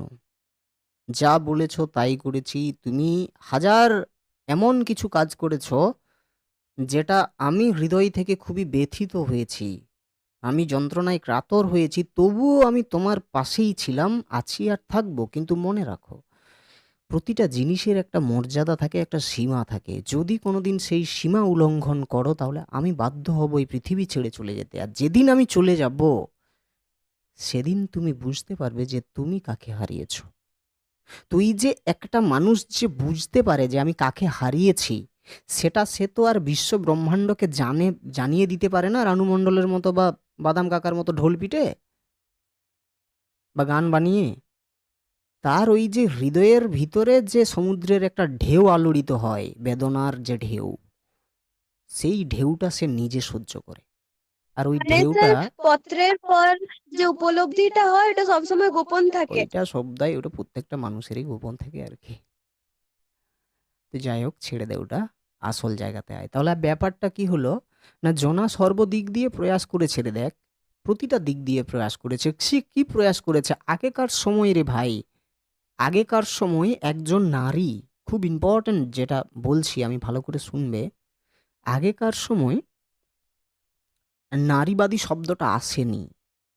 নারীবাদী মানে জানিস, নারীবাদী মানে হচ্ছে যে সকল মানুষরা নারীদের হয়ে কথা বলে, নারীদের যোগ্য অধিকার নিয়ে কথা বলে, হ্যাঁ, তারা নারীবাদী। তারা নারীবাদীরা এইটা বলে যে ঈশ্বরের এই সৃষ্টি দুই সন্তান, স্ত্রী এবং পুরুষ। তাহলে পুরুষ যেটা অধিকার করছে আমাদের সমাজের মধ্যে, একটা মেয়ে সেটা কেন পারবে না? একটা পুরুষ যদি সমাজের মধ্যে কন্ট্রিবিউট করতে পারে, তাহলে একটা মহিলাও কিন্তু সমানভাবে সমাজের উপর কন্ট্রিবিউট করতে পারে। দুজনেরই কিন্তু সমান ভূমিকা আছে একটা সমাজকে সামনের দিকে নিয়ে যাওয়ার। এই যে মুখের উপরে যে বাক্যগুলো, যারা নারীদের যোগ্য অধিকার নিয়ে কথা বলে তারা নারীবাদী, সেটা আগে ছিল না। আগেকার সময় ছিল পুরুষতান্ত্রিক সমাজ। ধর্মটা খুব বেশি ম্যাটার করত। আগেকার সময় স্ত্রীরা তার স্বামীকে নরনারায়ণ জ্ঞানে রাখত, দেবতার আসনে বসিয়ে পুজো করত। তাহলে এখানে জোনা চাইলেও তার নিজের গণ্ডি সে পেরোতে পারে না, কারণ যাকে সে ভৎসনা করছে সে আসলে তার স্বামী। সে সমস্ত দিক করে দেখেছে জোনা, এখানে সমস্ত কিছু বলে দেখেছে। সে শুধু স্বামীর ভুলটাই ধরিয়ে দিতে পারে, যে স্বামী তুমি যে জিনিসটা করছো সেটা অ্যাকচুয়ালি একটু বিবেচনা করে দেখো। সে কত সুন্দর একটা লাইন বলেছিল যে সূক্ষ্ম বিবেচক তুমি, তাই না? এই পুরো বিশ্বের তুমি সূক্ষ্ম বিবেচক, তুমি একটু বিবেচনা করে তো দেখো, তুমি যাকে নরনারায়ণ জ্ঞানে পুজো করছো, যে তোমার পুত্রের হত্যাকারী, তাকে সিংহাসনে ডেকে নিয়ে এসে নরনারায়ণ জ্ঞানে পুজো করা বা সেবা করা তোমার কি উচিত? কিন্তু নীলধ্বজ জানে সে ভুল করেনি, কিন্তু আসলে কথা বলছে জোনা নয়, জোনার বেকুল মাতৃ হৃদয় কথা বলছে। আর একজন মায়ের কাছে যখন তার সন্তান থাকে না, তখন একজন মা যে কতটা বিদ্রোহিণী হয়ে উঠতে পারে সেটা তো সেই জানে, যে বিদ্রোহিণী হয় যে মাটা। কারণ মা হচ্ছে এমন একটা শব্দ, কেজিএফ সিনেমা আশা করি তোমরা দেখেছো সবাই। মা এমন একটা শব্দ যে তার নিজের সন্তানের জন্য সব কিছু করে দিতে পারে, সব কিছু, ঠিক না? তাহলে জোনা সমস্ত কিছু করেছে তার নিজের সন্তানের। জোনার হৃদয়ের ভিতরে কি টকবক করছে? তার পুত্রের মৃত্যুর প্রতিশোধ নিতে হবে, এটাই তো, হ্যাঁ কি না? এর বাইরে কিছু আছে কি? এর বা- এর বাইরে কি কোনো দাবি আছে? এর বাইরে তো কোনো দাবি নেই, না। শুধু ওই একটাই দাবি। কিন্তু সেটার জন্য যেহেতু নীলধ্বজ তার ক্ষত্রিয় কর্ম, ক্ষত্রিয় ধর্ম ভুলে গিয়ে অর্জুনের সাথে মিত্র করেছে, সেহেতু জনা বারে বারে চেষ্টা করেছে রাজা নীলধ্বজের ক্ষত্রিয় ধর্মটাকে উজ্জীবিত করার জন্য, ঠিক না? কিন্তু শেষমেশ সে পারেনি। এরপরে দেখো জনার আক্ষেপগুলো বলছে, কুরঙ্গীর অশ্রুবারি নিভাই কি কবু দাবানলে। কি লাইন, ফিল করো লাইনটাকে। কুরঙ্গীর, কুরঙ্গি মানে হচ্ছে হরিণ বা হরিণী আর কি, সরি হরিণ। কুরঙ্গীর অশ্রুবারি, অশ্রু মানে কি রে? অশ্রুবারি, মানে চোখের জল। অশ্রুবারি মানে হচ্ছে চোখের জল। ওই যে বিয়ে বাড়িতে বাড়ি বাড়ি আনতে যাব, বাড়ি কাটতে যাব না কি সব ব্যবহার করে না দেখবি, বাড়ি মানে হচ্ছে জল, অশ্রুবারি মানে হচ্ছে চোখের জল, ঠিক আছে? কি অশ্রুবারি মানে হচ্ছে চোখের জল, বাড়ি মানেও কিন্তু জল, ওয়ান টাইপ অফ, হ্যাঁ। অশ্রুবারি নিভাই কি কভু দাবানলে, নিভাই কি কভু দাবানলে। দাবানল মানে তোমরা জানো তো, একটা প্রাকৃতিক পরিবেশ এর মধ্যে যদি আগুন লেগে যায়, সেই আগুন যদি ধাও ধাও করে জ্বলতে থেকে ধ্বংস করে দেয় পরিবেশটাকে, দ্যাটস কল্ড টু দাবানল। কুরঙ্গীর অশ্রুবারি নিভাই কি কভু দাবানলে, মানে বলতে কি যে মায়ের হৃদয়টা কি মানে যদি নীলধ্বজ প্রতিশোধ নেয়। কাটা কাটা আসছে কেন আজকে আমি জানি না তো। আমার কথাগুলো ক্লিয়ার শোনা যাচ্ছে? হ্যাঁ। তোমার নেটওয়ার্কের প্রবলেম মা আমার, যে বলছো। নীলধ্বজ যদি প্রতিশোধ নেয়, তাও তাও জনার মনে মানে আগুনটা নিভে গেছে। না, না ওইরকমটা ঠিক নয়। এখানে একটু ইনার মিনিং আছে, সেটা বুঝতে হবে। মোটামুটি তুমি ঠিক জায়গা ধরেছ। জাস্ট একটা চরিত্রটা এখানে নীলোধ্বজ হবে না। এখানে চরিত্রটা অর্জুন হবে। ঠিক আছে? দেখো বোঝাচ্ছি। বলছে কুরঙ্গীর অশ্রুবারি নিভাই কি কভু দাবানলে? আরে নীলোধ্বজ কি কখনো কান্নাকাটি করেছে? তোমাদের কি মনে হয়? পুরো পত্রটা পড়ে নীলোধ্বজের না মোটা চোখের জল পেয়েছো? না স্যার কখনোই পাওনি। বলছে না কুরঙ্গীর জন্যই অশ্রুবারি নিভাই কি পেয়েছে কভু দাবানলে? এক আমাকে বলতে দাও।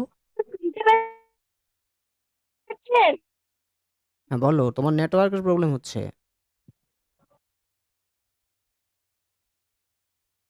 হ্যাঁ শুনে নাও, তারপরে কোশ্চেনগুলো করবে। একটু শুনে নাও পুরোটা। দেখো, বলছে কুরঙ্গীর অশ্রুবারি নিভাই কি কভু দাবানলে? তোমরা নিজেরা বলো। বাচ্চার্থ বলছি, হ্যাঁ বাচ্চার্থ মানে বাইরের অর্থটা এর। একটা কুরঙ্গি মানে কি বললাম? বলো, কুরঙ্গি মানে কি বললাম? হরিণী হরিণ। হরি হরিণই বলো না, হরিণ হরিণ হরিণ হরিণ হরিণ, হ্যাঁ কুরঙ্গি হরিণ। হরিণ। হরিণ আর অশ্রুবারি মানে হচ্ছে চোখের জল। তাহলে তোমরা একটু বলো তো, হরিণের দু ফোঁটা চোখের জল কি কখনো একটা দাবানলকে নেভাতে পারে? না কখনোই পারে না দাবানল হচ্ছে ধাও ধাও করে যে আগুন জ্বলে, কখনো পারবে? কখনোই সম্ভব নয়। তাহলে জোনা এখানে কিভাবে বলছে দেখো, কুরঙ্গীর অশ্রুবারি এখানে হচ্ছে অর্জুনের কাকুতি মিনতি, অর্জুনের দু ফোঁটা চোখের জল। মনে রাখবে বাবুরা, অর্জুন ধার্মিক একজন ব্যক্তি, ভুলে যেও না কিন্তু। অর্জুন প্রথমে কিন্তু ইয়ের সাথে যুদ্ধ করতে চায়নি। কার সাথে? প্রবীরের সাথে। প্রবীর তার ওই যে প্রবীর তার খাত্র ধর্মে এতটাই নিজেকে বীর বলে ইয়ে করে নিয়েছিল যে বাধ্য হয়েছিল সেখানে ইয়ে করতে। কিন্তু যখন মারা যায়, যখন নীলোধ্বজ তাকে ডেকে নিয়ে আসে, তখন একটু হলেও ইমোশনের একটা ব্যাপার স্যাপার কিন্তু আছে। বলছে কুরঙ্গীর অশ্রুবারি, এই যে কুরঙ্গীর রূপী যে অর্জুন, তার দু ফোঁটা কাকুতি মিনতি বা তার দু ফোঁটা চোখের জল কি আমার হৃদয়ের ভিতরে যে দাবানলটা জ্বলেছে, অর্থাৎ কে অ্যাকচুয়ালি হত্যা করেছে বাবু? অর্জুন যে জোনার পুত্রকে হত্যা করেছে। তো একজন পুত্রহারা মায়ের হৃদয়ের ভিতরে যে আগুনটা জ্বলছে, যে দাবানলটা জ্বলছে, সেই দাবানলটা কি কখনোই ওই কুরঙ্গিরূপী অর্জুনের দু ফোঁটা চোখের জলে নিমতে পারে? বলো, পারে কি? না পারে না। না কেন বললো এই লাইনটা? কারণ আলটিমেটলি পায়ে লুটিয়ে লুটিয়ে পুড়ে দিয়েছে কে? নীলোধ্বজ। কার কাছে? অর্জুনের পায়ে। অর্জুনের সামনে। অর্জুনের কাছে আর অর্জুনের কাছে যখন পায়ে লুটিয়ে পড়ে দিয়েছে, তো অর্জুন বলবে দেখো কি করবে, এটাই তো নিয়ম ছিল অশ্বমেধ যজ্ঞের, এখন কিছু করো না। আর কি বলবো আমি, ভুল হলেও উপায় কিছু নেই, আমি বুঝতে পারছি, এই সব কথাই তো বলবে, তাই না? হয়তো তার চোখ থেকে দু ফোঁটা জল পড়বে, কারণ অর্জুন প্রত্যেকটা মানুষের জন্য কিন্তু তার হৃদয়ের ভিতরে একটা করুণা ছিল, এটা সবাই জানো তোমরা, হ্যাঁ কি না? তাই তো ছিল তো, অর্জুনের প্রত্যেকটা মানুষের জন্য কিন্তু করুণা ছিল। হ্যাঁ সেই জন্যই তো ঈশ্বর তাকে বেছে নিয়েছেন এই কুরুক্ষেত্র যুদ্ধের সব থেকে শ্রেষ্ঠ যোদ্ধা হিসেবে। অর্জুন যদি না থাকতো তাহলে কুরুক্ষেত্র যুদ্ধ আজ কোথায় চলে যেত তার কি কোনো ঠিক আছে? তাহলে বলছে এই যে একটু সমবেদনা জোনা বলছে, অ্যাকচুয়ালি এর ব্যাকগ্রাউন্ডে এটাও তো থাকতে পারে, নীলোধ্বজ হয়তো তার স্ত্রীকে বলতে চাইছে দেখো যা হয়েছে হয়েছে ভুলে যাও, অর্জুন তো ধার্মিক একজন ব্যক্তি, তুমি এসে নিয়ে টাই আপ করে নাও, প্যাচ আপ করে নাও, ব্যাপার স্যাপার এটা না। কিন্তু সে বলছে আমি সব কিছু মানলাম, কিন্তু কুরঙ্গীর অশ্রুবারি নিভাই কি কবু দাবানলে? আমার হৃদয়ের ভিতরে যে দাবানলটা জ্বলছে, সেটা কি এই কুরঙ্গিরূপী অর্জুনের দু ফোঁটা চোখের জল কখনো আমার হৃদয়ের ভিতরে আমার পুত্র শোকযুক্ত যে দাবানল, সেটা কি কখনো নেভাতে পারে? কখনোই পারে না। ব্যাপারটা বুঝতে পারলে কি বললাম এখানে আমি? ক্লিয়ার হয়েছে? কুরঙ্গ রূপী মানে এখানে অর্জুন, বাবুরা খুব ভালো করে মাথায় ঢুকিয়ে রাখবে। ওকে, এখানে তার হৃদয়ের ভিতরে যে জিনিসটা চলছে সেটা একমাত্র কি করলে যেতে পারে, এই দাবানলটা কি করলে নিভে যেতে পারে? তোমরা নিজেরাই পারবে উত্তর দিতে। জোনার হৃদয়ের ভিতরে যে পুত্র অর্জুনকে হত্যা করেছিল। অর্জুনকে হত্যা মাথা করে। মাথাটা হ্যাঁ জানতে হ্যাঁ, মানে ও মেন কথা হচ্ছে প্রতিশোধ নিলে বা অর্জুনকে হত্যা করলে, তাই না? এরপরে দেখো, কোকিলের কাকলি লহরী উচ্চনাদি প্রভঞ্জনে নীরবয়ে কবে। কোকিলের কাকলি লহরী, লহরী হয়তো তোমরা গানটা শুনে থাক, মানে শব্দটা শুনে থাকতে পারো, হিন্দি গানে লহরী শব্দটা ব্যবহৃত হয়। কোকিলের কাকলি লহরী, কাকলি মানে হচ্ছে সুমধুর, কি বললাম, সুমধুর, আর লহরী মানে হচ্ছে সুর। তাহলে কি হলো, কোকিলের, আমরা সবাই জানি ভাই কোকিলের কি কেমন কণ্ঠ, বিচ্ছিরি কণ্ঠ নাকি? কোকিলের মধুর কণ্ঠ। সুমধুর কণ্ঠ, তাই না? তাহলে বলছে কোকিলের কাকলি লহরী, কাকলি মানে কি বললাম, সুমধুর, কোকিলের সুমধুর সুর উচ্চনাদি প্রবঞ্জনে নীরবয়ে কবে। আচ্ছা সত্যি করে বলো তো, এমন কি কোনোদিন হয়েছে যে একটা ভয়ঙ্কর রূপী উচ্চ গর্জন করে একটা ঝড় প্রবাহিত হচ্ছে, সেই ঝড়টাকে শান্ত করে দিল কোকিলের সুমধুর কণ্ঠস্বর বা সুমধুর সুর? কখনো কি হয়েছে? না স্যার। না। কখনো হয়নি। তো সেটাই জনা প্রশ্ন করছে, বলছে বলছে কোকিলের সুমধুর সুর কি কখনোই একটা ভয়ঙ্কর গর্জনকারী ঝড়, এই যে প্রবঞ্জন মানে বাতাস আর কি, হ্যাঁ, বা ঝড়, হ্যাঁ, বলছি প্রবঞ্জন মানে এই যে উচ্চ নাদি, উচ্চ মানে কি প্রবল, আর নাদি মানে হচ্ছে গর্জন, ঠিক না? বলবি। নাদি মানে হচ্ছে গর্জন, ওকে। তাহলে এই যে প্রবল গর্জন যুক্ত যে ঝড় যেটা প্রবাহিত হয়, নীরবয়ে কবে, নীরবয়ে মানে হচ্ছে ওই যে নীরব করে দেওয়া, শান্ত করে দেওয়া। যে কবে শান্ত করেছে, বলছে একটা ভয়ঙ্কর উচ্চ নাদযুক্ত প্রভঞ্জন ঝড়, মানে উচ্চ বেগযুক্ত বা উচ্চ গর্জনকারী একটা ভয়ঙ্কর থেকে ভয়ঙ্করতম যে ঝড়, সেই ঝড়টাকে কি কখনো শান্ত করতে পেরেছে কোনোদিনও কোকিলের কাকলি লহরী? অর্থাৎ কোকিলের কাকলি লহরী মানে হচ্ছে কোকিলের সুমধুর কি স্বর, কখনো কি পেরেছে? তোমরা নিজেরা বলো, পারে কি কখনো? পারে? না। অ্যাকচুয়ালি এর এর গভীর অর্থ কি বলতো? জনা বলছে, বলছে এই যে কোকিলের কাকলি লহরী এইটা হচ্ছে জোনার কাকুতি মিনতি। জোনা নীলধ্বজের কাছে কাকুতি মিনতি করেছে। জোনা তার নিজের মর্যাদা রেখে, কারণ সে তো কুলনারী, সে তো একজন ক্ষত্রিয় নারী, সে তার নিজের মর্যাদা জানে, সে জানে তো সেটা তার স্বামী, আর একজন স্বামীর কাছে সবসময় মধুর কণ্ঠেই কথা বলে একটা স্ত্রী। বলছে আমি আমার সমস্ত কিছু এই যে জোনা কোকিলের সুমধুর কণ্ঠের মতো বা সুমধুর সুরের মতো নীলধ্বজকে সে সমস্ত দিক দিয়ে কিন্তু সে বুঝিয়েছে, সমস্ত দিক দিয়ে কিন্তু সে বুঝিয়েছে। কিন্তু এই যে আমাদের ইয়ের ভিতরে, কি বলবো, কি বলে রে সেটাকে, নীলধ্বজ, নীলধ্বজকে সে কখনো কোনো দিক দিয়ে শান্ত করতে পারেনি, কখনোই কোনো দিক দিয়ে শান্ত করতে পারেনি। কেন? কারণ তার ওই রাজনৈতিক এবং ধার্মিক যে ব্যক্তিত্ব, সেটার জন্য।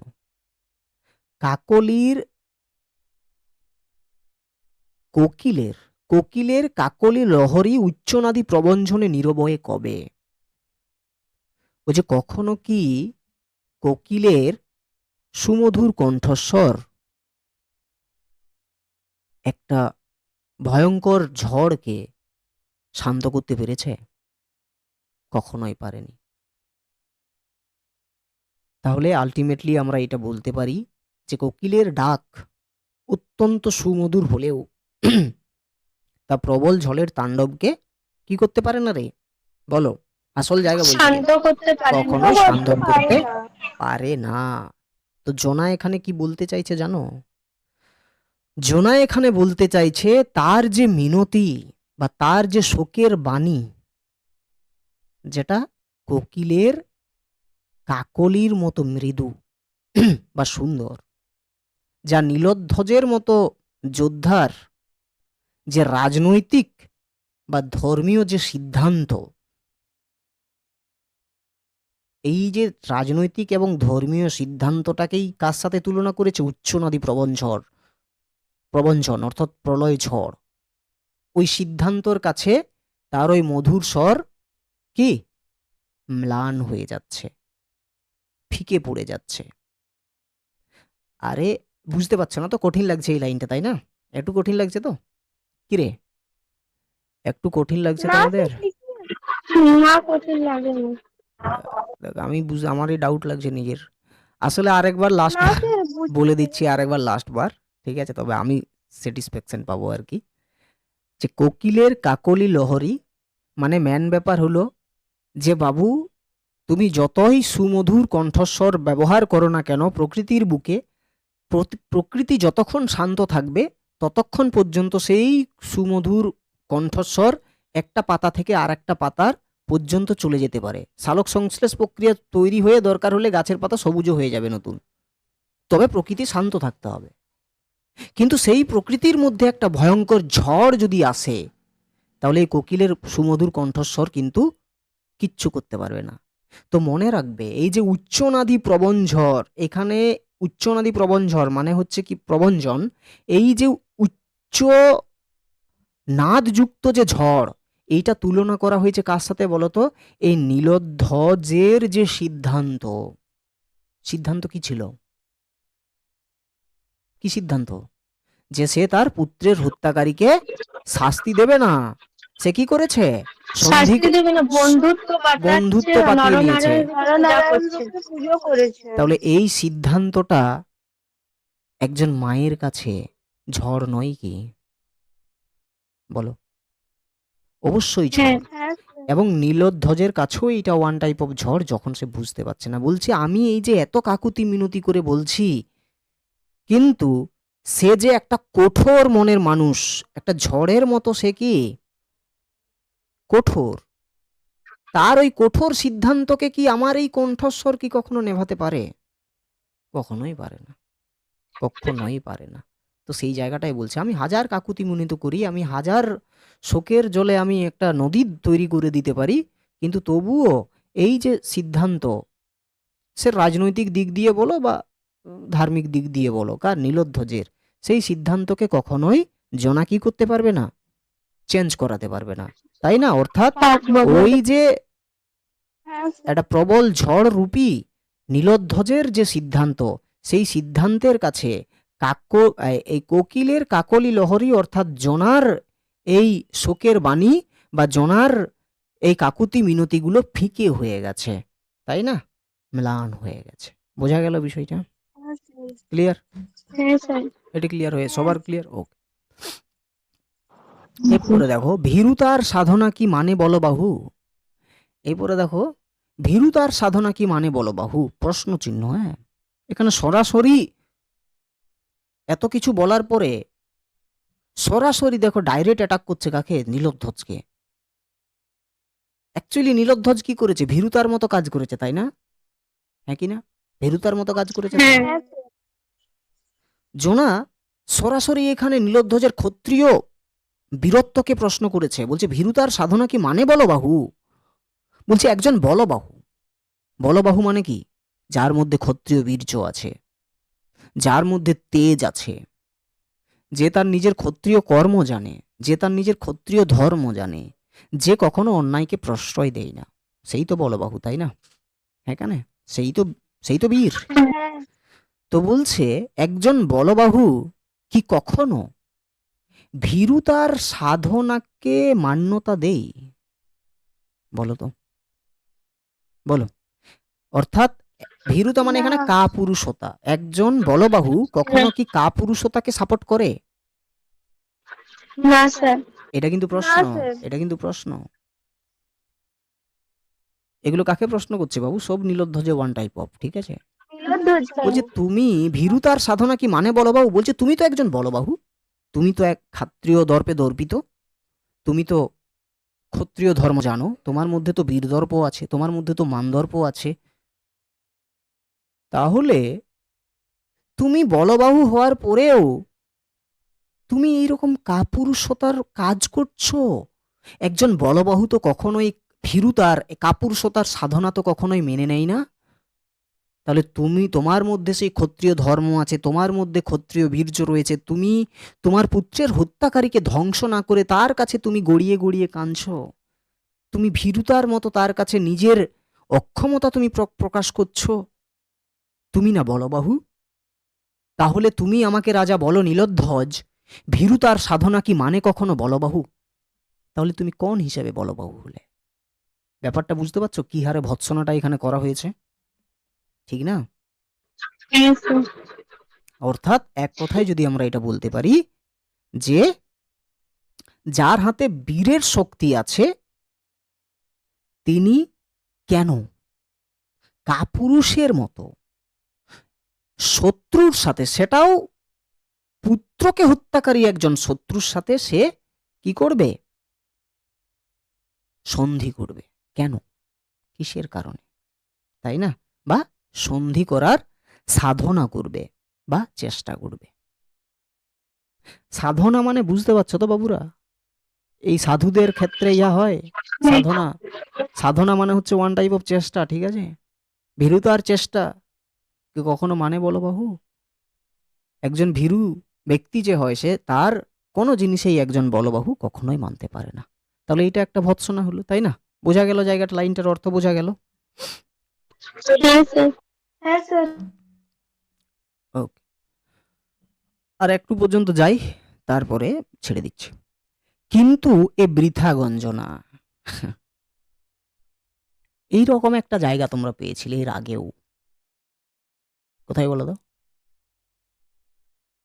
হায় পাগলিনী জনা, তব সভা মাঝে নাচিছে নর্তকী, গাইছে গায়ক। মনে পড়ে? হায় পাগলিনী জনা, হ্যাঁ স্যার। হ্যাঁ স্যার। মানে যা কিছু সব বৃথা, যা কিছু ভাবছে সব কিছু বৃথা, ঠিক না? বলছি কিন্তু এ বৃথা এ গঞ্জনা, গুরুজন তুমি, প্রচুর ইম্পর্টেন্ট লাইন, পড়িব বিষম পাপে গঞ্জিলে তোমারে, কুলো নারী আমি নাথ, বিধির বিধানে পরাধীন।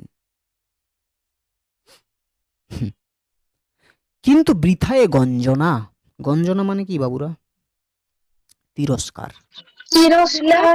গঞ্জনা মানে হচ্ছে ভৎসনা হবে। তিরস্কার, ভৎসনা, ধিক্কার, যা বলো না কেন, মানে মেন কথা হচ্ছে ছোট দেখানো। এই যে এই লাইনগুলো ছোট কি, নিচু করা। হ্যাঁ এই লাইনগুলো কি ওকে মানে কি আকাশ ছোঁয়া করে দিয়েছে নাকি?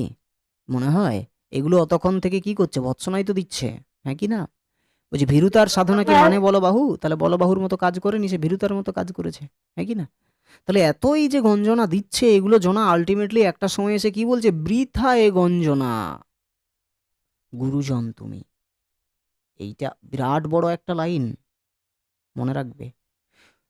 কিন্তু বৃথা এ গঞ্জনা, এই গঞ্জনা কেন বৃথা? কারণ সে গুরুজন। ভৎসনা করে কোনো লাভ নাই। এই যা কিছু ভৎসনা দিচ্ছে এগুলো সব ভৎসনা মানে কি বললাম? গঞ্জনা মানে কি বললাম? ভৎসনা, তিরস্কার, দীক্ষা, ছোট করা, তাই তো? কিন্তু বৃথা, এগুলো সব কিছু বৃথা। আলটিমেটলি এগুলো সব কিছু বৃথা। গুরুজন তুমি, যখনই বলে দিল গুরুজন তুমি, মানে কি? মানে হচ্ছে জনা তার নিজের মর্যাদাটা জানে, তাই না? জনা যে একজন ক্ষত্রিয় নারীর সাথে সাথে একজন ধর্মপরায়ণ নারী, তার পরিচয় হচ্ছে এই শব্দটা যে গুরুজন তুমি। সে সব কিছু, এত কিছুর মাঝেও সেটা মনে রেখেছে যে সে গুরুজন, হ্যাঁ কি না? সে গুরুজন, এটা খুব ভালো করে বুঝবে। অর্থাৎ জনা এই যে এতক্ষণ ধরে তার স্বামী, তার রাজা, ঠিক না, অর্থাৎ নীলধ্বজকে, তার যে বীরত্বহীনতা, অর্থাৎ এই যে তার যেটা বীরত্বের মতো কাজ করা উচিত ছিল কিন্তু সেটা সে করেনি, সেটাই তো বীরত্বহীনতা। এবং শত্রুর প্রতি এই যে ভালোবাসা দেখানো, শত্রুর প্রতি অর্থাৎ অর্জুনের প্রতি এই যে একটা নরনারায়ণ জ্ঞানে পুজো করার যে ব্যাপারটা, এই সমস্ত দিকগুলোকে নানা দিক দিয়ে কি করেছে? ভৎসনা করেছে। এই সব কারণের জন্য, হ্যাঁ কি না? কারণ নীলোধ্বজকে কি করা উচিত ছিল? তার বীরত্বের পরিচয় দেওয়া উচিত ছিল, অর্জুনকে দেখিয়ে দেওয়া উচিত ছিল যে তুমি আমার পুত্রকে অন্যায়ভাবে হত্যা করেছো, অর্থাৎ এসো সামনাসামনি যুদ্ধ করি, এবং তাকে পরাজয় করে দেখিয়ে দেওয়া উচিত ছিল। কিন্তু নীলোধ্বজকে সেটা করেছে? করেনি তো। তার জন্য জনা যা নয় তাই বলেছে, শুনিয়েছে, বিভিন্ন ধরনের ধিক্ষার দিয়েছে, বিভিন্ন ধরনের গঞ্জনাও করেছে। কিসে পাশাপাশি সেটা তো করেওনি, আবার কাকে নরনারায়ণ গিয়ারে পুজো করছে? অর্জুনকে। তাহলে আরো বেশি অর্জুন ওই যে কাঁটা খায় নুনের ছিটা হয়ে গেছে, তাহলে গঞ্জনাটা আরো বেশি। অর্থাৎ কিসের জন্য গঞ্জনা করছিল, কিসের জন্য প্রবঞ্চনা করছিল, কিসের জন্য ধিক্ষার জানাচ্ছিল? কারণ রাজা তার বীরত্বের কথা ভুলে গিয়ে সে এখন বীরত্বহীন হয়ে পড়েছে, সে কাপুরুষ হয়ে পড়েছে, সে তার পুত্র হত্যাকারীকেই নরনারায়ণ জ্ঞানে পুজো করছে। অর্থাৎ নিজের শত্রুকে ঘরে ডেকে নিয়ে এসে ওই বলে না সেই দুধ দিয়ে কালসা পুষা, ঠিক সেরকম টাইপের ব্যাপারটা। তো এই সমস্ত কারণে কি করছে জনা? তাকে গঞ্জনা দিচ্ছে, তিরস্কার করছে, ধিক্কার করছে, কিন্তু আলটিমেটলি একটা সময় এসে বলছে কিন্তু বৃথায় গঞ্জনা। জনা লক্ষ্য করছেন একটা সময় এসে যে তার কোনো যুক্তিতেই রাজা নীলোধ্বজের মেন্টালিটি পরিবর্তন হয়নি। হয়েছে কি বাবুরা? এইটা হচ্ছে না ইনার স্যার। মিলিং। আলটিমেটলি জনা হাজার দিক চেষ্টা করেছে, কিন্তু কোনো কিছুই কিন্তু তাকে বোঝানো সম্ভব হয়নি। আমরাও তো করি, সব দিক দিয়ে বোঝানোর চেষ্টা করি, কিন্তু শেষে আমরা কি বলে দিই না বুঝলে? যে তোকে বোঝানো যার হাতিকে আন্ডারপ্যান্ট পরানো এক কথা। আমাদের এটা কমন একটা ডায়লগ, শুনেছো তো তোমরা, হ্যাঁ কি না? হ্যাঁ শুনেছো? দেখো, নর্মাল ভাই, খোলাখুলি কথা, সবাই এটা জানো। এই ডায়লগগুলো ছোট সময় আমরাও ব্যবহার করেছি, এমনকি তোমরাও ব্যবহার করো। তো যাই হোক, তো এখন ঘটনাটা হলো যে, খারাপ লাগলে সরি, হ্যাঁ। তো এখন ঘটনাটা হলো কি বলতো, যে ঠিক সেই জায়গাটাই এখানে এসেছে যে জোনা সব দিক দিয়ে প্রয়াস করেছে, কিন্তু নীলোধ্বজের কোনো হেলদোলেই নেই, কোনো দিক দিয়ে তাকে বোঝানো সম্ভব হয়নি, তাই না? অর্থাৎ নীলোধ্বজের হৃদয়ের ভিতরে কোনো পরিবর্তন আসেনি, সে কঠোর। সে কারণে বলছে বৃথা, সব কিছু বৃথা। এত কিছু ধিক্ষার দিলাম, এত কিছু গঞ্জানা করলাম, কোনো কিছু নেই। বলে না যে অপমান করে দিলে নাকি সে আগুনের মতো জ্বলে, কোথায়? রাজা তো আগুনের মতো না জ্বলে নিভে যাচ্ছে সব কিছু। তাহলে সেটাই বলছে বৃথা সমস্ত কিছু, কিন্তু বৃথা। সেই কারণে জনা একটা সময় ক্লান্ত হয়ে বলছে সব কিছু, মানে সে নিজেই নিজেকে মানিয়ে নিয়েছে আর কি, নিজেই নিজেকে বুঝিয়ে নিয়েছে। একটা সময় মানুষ দেখবে সব কিছু প্রয়াস করার পর যখন না পায় না, যখন না বোঝাতে অক্ষম হয়ে যায়, তখন সে নিজেই নিজেকে বুঝিয়ে নেয় এবং সেখান থেকে সরে যায়। এটাই মানুষের নিয়তি বা নিয়ম বা নীতি। তো জনাও যখন সমস্ত দিক দিয়ে বুঝিয়ে টুঝিয়ে পারেনি, যখন সে ক্লান্ত হয়েছে, তখন সে জনা নিজেই বলেছে যে রাজাকেই ভৎসনা করা আসলে বৃথা, অর্থাৎ অর্থহীন। পাশাপাশি এখানে একটা হিন্দু শাস্ত্রের একটা বিরাট বড় ব্যাপার এসেছে। হিন্দু শাস্ত্র এবং সমাজ অনুযায়ী স্বামী হচ্ছে স্ত্রীর পরম গুরু, ভগবান সমান।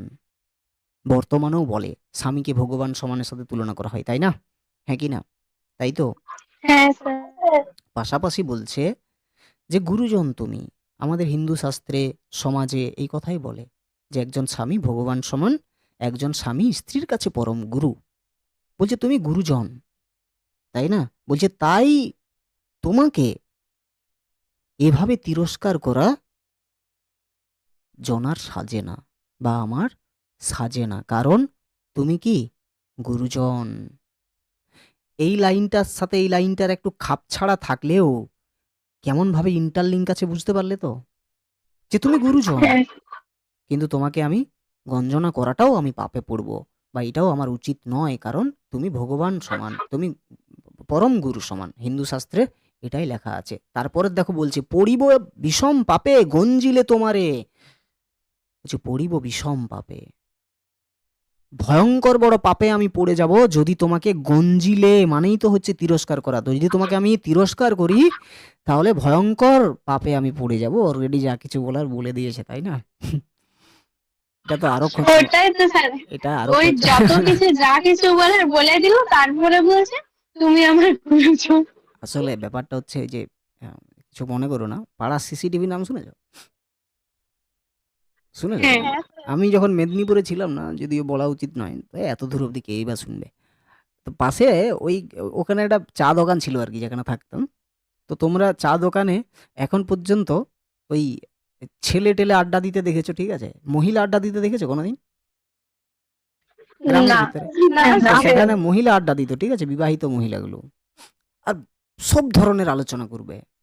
আর তাদের দেখবে আলোচনা শেষে একটাই কথা, আরে ছাড়, যা হয়েছে হয়েছে, কি আর বলবি, যা কিছু ওরা, কিন্তু অলরেডি আলোচনা হয়ে গেছে সব কিছু। শেষে বলে দেবে হ্যাঁ স্যার, ছাড়। 2-3 ঘন্টা আলোচনা করার পর হ্যাঁ, ওরকম বলে। ছাড় সে বললো। এটাও হবে, দেখবেন কেউ যদি কিছু ভুল করে যা ইচ্ছা তাই বলে দিল, দিয়ে বলল আমি আর বলে কি করব, তুই নিজেরটা বুঝে নে। হ্যাঁ, ওই সেটাই। তো এরকম। শেষে বলবে যে "আজ ছেড়ে দে ভাই, পরচর্চা করে কি লাভ, পিএনপিসি করে কোনো লাভ নেই, ছেড়ে দে, ছাড়।" হ্যাঁ কি না? ওইসব করে কোনো দরকার নেই। পরনিন্দা, পরচর্চা, পিএনপিসি করে তো কোনো লাভ নেই। যা পাচ্ছে করুক গা, কিন্তু অলরেডি হয়ে গেছে সব কিছু, ঠিক না? তো এটা কি হলো, অ্যাকচুয়ালি দেখো ওয়ান টাইপ অফ খোঁটা মারাই, ঠিক না? কিন্তু তবুও জনার ভিতরে যে একটা ব্যাপার-স্যাপার আছে, সেই জায়গাটাকে এখানে দেখানো হয়েছে। বলছে গুরুজন তুমি, তোমাকে আমি আর গঞ্জনা করে কি লাভ, আমি বাবা পাপে পড়ে যাব তার থেকে, আর কি, সব কিছু তো অলরেডি হয়ে গেছে, ঠিক না? বলছে পড়িব বিষম পাপে গঞ্জিলে তোমারে, বলছে আমি অনেক বড় পাপে পড়ে যাব, তুমি তো গুরুজন, তাই না? তোমাকে গঞ্জনা করাটা বৃথা, ঠিক? কুলো নারী আমি নাথ, বিধির বিধানে পরাধীন, খুব ইম্পর্ট্যান্ট একটা লাইন, পরীক্ষাতে আসে। কুলো নারী আমি রাত, বিধির বিধানে পরাধীন, প্রচুর ইম্পর্ট্যান্ট এই লাইনটা। কোন পত্রের? ভালো করে মনে রাখবে, ঠিক আছে? কুলো নারী, কুলো নারী মানে কুলোটা নয় বাবারা, ঠিক আছে, ভুল করে ইয়ে করো না। এটা দুর্দান্ত একটা লাইন, কুলো নারী আমি নাথ, বিধির বিধানে পরাধীন। বলে না স্যার যে এখানে কুলো নারী বলতে মানে ওই কোনো বংশের মেয়ে এরকম অবশ্যই, কি কিছু বোঝাচ্ছে? অবশ্যই কুলো নারী মানে হচ্ছে সে বংশের নারী, মানে সে কোন বংশের? ক্ষত্রিয় বংশের নারী, ঠিক না? ক্ষত্রিয় বংশের নারীর মধ্যে একটা মর্যাদা থাকে, একটা সম্মান থাকে, একটা আত্মগৌরব থাকে, একটা তেজস্বিনী রূপ থাকে, হ্যাঁ কি না? বলছে আমি কুলনারী, আমি আমি আমি এরকম নয়। আমি যদি তোমাকে আমি, মানে কি বলবো, ভৎসনা করি, তাহলে আমি আমি পাপে পড়ে যাব, ঠিক কি না? পাপে পড়ে যাবে, অর্থাৎ তিনি একজন কুলনারী এবং বিধাতার লিখন অনুযায়ী তিনি তার নিজের স্বামীর উপর পরাধীন, মানে হচ্ছে নির্ভরশীল। বলছে প্রথম কথা হচ্ছে কুলনারী তখনই হয়ে যায় বিবাহিত হওয়ার পরেই সেই নারীটা কুলনারীতে পরিণত হয়ে যায়, ঠিক না? ওকে, তো এখন ঘটনাটা হলো যে বলছে কুলনারী আমি, আমি এই বংশের নারী, আমি ক্ষত্রিয় নারী। মানে স্যার এখানে বলতে, হ্যাঁ, ক্ষত্রিয় বংশের বউ আমি, হ্যাঁ, আমি এটাই। ক্ষত্রিয় নারী, ঠিক আছে, আমি আমি তোমার মতো শ্রেষ্ঠ বীরের নারী, ঠিক আছে, মানে স্ত্রী আর কি। ওকে, তো বলছে আমি কুলনারী আমি নাথ, বিধির বিধানে পরাধীন। কুলনারী মানেই হচ্ছে এটা, যে নারী তার নিজের মর্যাদাটাকে বজায় রাখে, যে নারী গুরুজনকে, হ্যাঁ, আপনজনকে কার সাথে কেমন কথা বলা দরকার, কতটা মর্যাদা অনুযায়ী কথা বলা দরকার, সে যখন সমাজ এবং হিন্দু শাস্ত্রের সমস্ত কিছু নিয়ম মেফে কাজ করে, দ্যাটস কল টু কুলনারী। এখানে কুলনারী মানে হচ্ছে একজন ধর্মপরায়ণ একজন ব্যক্তি, ওকে, বা একজন নারী, ঠিক আছে, সে হচ্ছে কুলনারী। আমি নাথ, বিধির বিধানে পরাধীন। একটা জিনিস সবসময় মনে রাখবে যে এইটা 19 শতকেও তোমরা যদি চলে যাও, আগেকার সময় যদি চলে যাও, তখন দেখবে, আমি একটু আগেই তোমাদেরকে বললাম যে এত দূর অবধিই থাকবে আজকের ক্লাসটা। একটু আগেই তোমাদেরকে আমি বললাম যে আগেকার সময় না, নারীরা যেটা চাইলেও, হয়তো তার ভিতরে অনেক কিছু ইচ্ছা আছে, কিন্তু সেই ইচ্ছেগুলো না সে পূর্ণ করতে পারতো না। ওকে, তোমরা সেই শিকার কবিতায় পড়েছ শালিকের বিবর্ণের ইচ্ছার মতো। শালিকের অনেক ইচ্ছে থাকে, কিন্তু তার ইচ্ছেগুলো ফিকে, সম্পূর্ণ ফিকে। দেখবে সে একদম শুকনো হাড়ের মতো হয়, শালিকগুলো হয় না এরকম? হ্যাঁ। তো এখন ঘটনাটা হলো যে এই যে একটা মেয়ের ইচ্ছে না আকাশ ছোঁয়া, প্রথম কথা। কিন্তু সে পরাধীন। পরাধীন মানে কার আন্ডারে পরাধীন? তার আগে অলরেডি লিখে দিয়েছে বিধির বিধানে পরাধীন। হিন্দু শাস্ত্রে অনুযায়ী একজন নারী বা একজন স্ত্রীর যে স্বামী, তাকে পরম গুরু বা ভগবান সমান হিসেবে পুজো করা হতো। এখানে যেহেতু সে কুলনারী, সেহেতু সে তার স্বামীর পরাধীন, অর্থাৎ বিধির বিধানে সে পরাধীন, ঈশ্বরের বিধানে সে পরাধীন। ঈশ্বরের বিধির বিধানে মানে বিধির নিয়মে সে পরাধীন, কারণ তার স্বামী তার কাছে গুরু সমান, তার স্বামী তার কাছে কি ভগবান সমান। আর এখানে পরাধীন বলেই সে কিছু করতে পারছে না। তার হৃদয়ের ভিতরে টকবক করে জ্বলছে সেই দাবানল, যে দাবানলে সবাইকে ছাই করে দেওয়ার ক্ষমতা রাখে, যে দাবানলে অর্জুনকে ভস্ম করে দেওয়ার ক্ষমতা রাখে।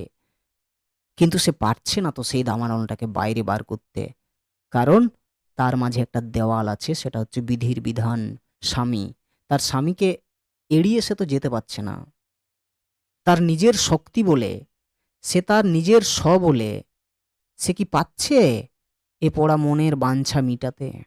বলো, পারছে কি? বাঞ্ছা মানে কি ইচ্ছা, না। সে কখনোই পারছে না, ঠিক না? এটাই হচ্ছে বিষয়। বলছে বিধির বিধানে আমি পরাধীন, আমি আমার বিধির বিধানে আমি আমার স্বামীর কাছে পরাধীন। আমি একজন কুলনারী, আমি আমার মর্যাদাটা জানি। তুমি আমার কাছে গুরুজন, আমি যদি তোমাকে গঞ্জনা করি তাহলে আমি নিজেই বড় মহাপাপে পড়ে যাব। ঠিক আছে, তার ওই পরাধীনের পরে এই লাইনটা কিন্তু ইন্টারলিঙ্ক আছে, যে নাহি শক্তি মিটাই সবলে এ পড়া মনের বাঞ্ছা, এত দূর অব্দি থাকবে। বলছে নাহি শক্তি, আমি তো পরাধীন, আমার কাছে সেই শক্তি নাই রে বাবা। বলে মানে কি? মানে সবসময় নিজে, তাই তো? বলে মানে হচ্ছে নিজ বলে। আমি আমার নিজ বলে আমার পড়া মনের যে বাঞ্ছাটা, বাঞ্ছা মানে কি ইচ্ছা। তো ভাই এখানে বাঞ্ছা কি? ওরই বাঞ্ছা কি? তার পুত্রকে যে হত্যা করেছে তাকে ধ্বংস করে দেওয়া, তাই না? প্রতিশোধ নেওয়া। তো তার হৃদয়ের ভিতরে যে টকবক করে জ্বলছে পুত্রের মৃত্যুর প্রতিশোধ নিতে, অর্জুনকে হত্যা করার যে ইচ্ছাটা, সেই ইচ্ছাটা তো তার ভিতরে আছে। কিন্তু সে যেহেতু বিধির বিধানে পরাধীন, সেহেতু তার নিজের মধ্যে সেই ক্ষমতাটা নেই।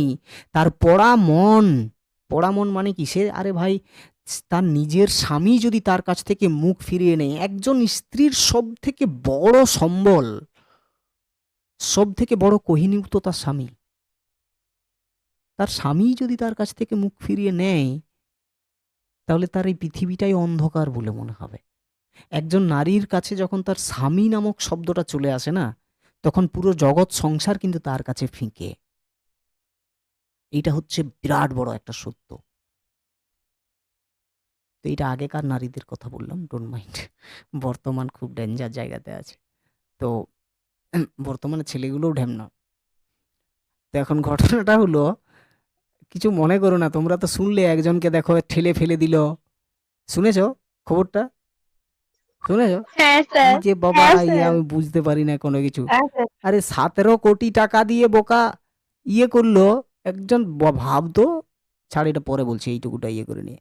তো ঘটনাটা হলো এটাই, যে যেহেতু সে বিধির বিধানে পরাধীন, সেহেতু তার নিজের শক্তি নাই, সে পাচ্ছে না, সে পারবেও না।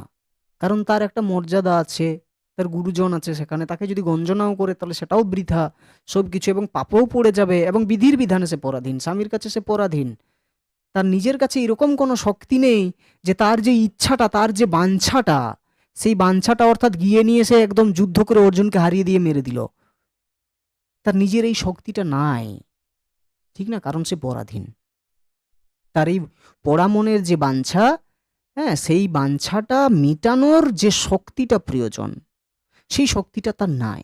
ওকে, তাহলে বলে নিজের বাহু বলে বা নিজের বলে তার হৃদয়ের ভিতরে যে বাঞ্ছাটা রয়েছে, অর্থাৎ তার পুত্র প্রবীরকে যে হত্যা করেছে, অর্থাৎ অর্জুনকে, সেই অর্জুনকে সে যুদ্ধক্ষেত্রে হত্যা করে দেওয়া বা শেষ করে দেওয়া বা পুত্রের মৃত্যুর প্রতিশোধ নেওয়ার যে শক্তিটা, মানে তার মনের ভিতরে যে ইচ্ছাটা, প্রতিশোধ নেওয়ার যে ইচ্ছাটা, সেই ইচ্ছাটা মেটানোর মতো তার বলে নিজ বলে কিন্তু শক্তিটা নাই। কেন? কারণ সে বিধির বিধানে পরাধীন। ব্যাপারটা বোঝা গেল? ক্লিয়ার হয়েছে এটা? হ্যাঁ স্যার হ্যাঁ স্যার। এতদূর ক্লিয়ার? ওকে। হ্যাঁ স্যার। তো এতদূর অবধি আজকে আমাদের থাকবে। হ্যাঁ তো আমাদের নেক্সট ক্লাসে এটা শেষ হয়ে যাবে। আমি আগেই বলে দিয়েছি, গ্রুপেও বলে দিয়েছি যে পড়ার গতি যেমন থাকবে আলোচনা তেমনই যাবে। ক্লিয়ার না করে তো আর এগোতে পারি না। তো আমাদের কাছে অনেক এনাফ সময় আছে, চাপের কিছু নেই।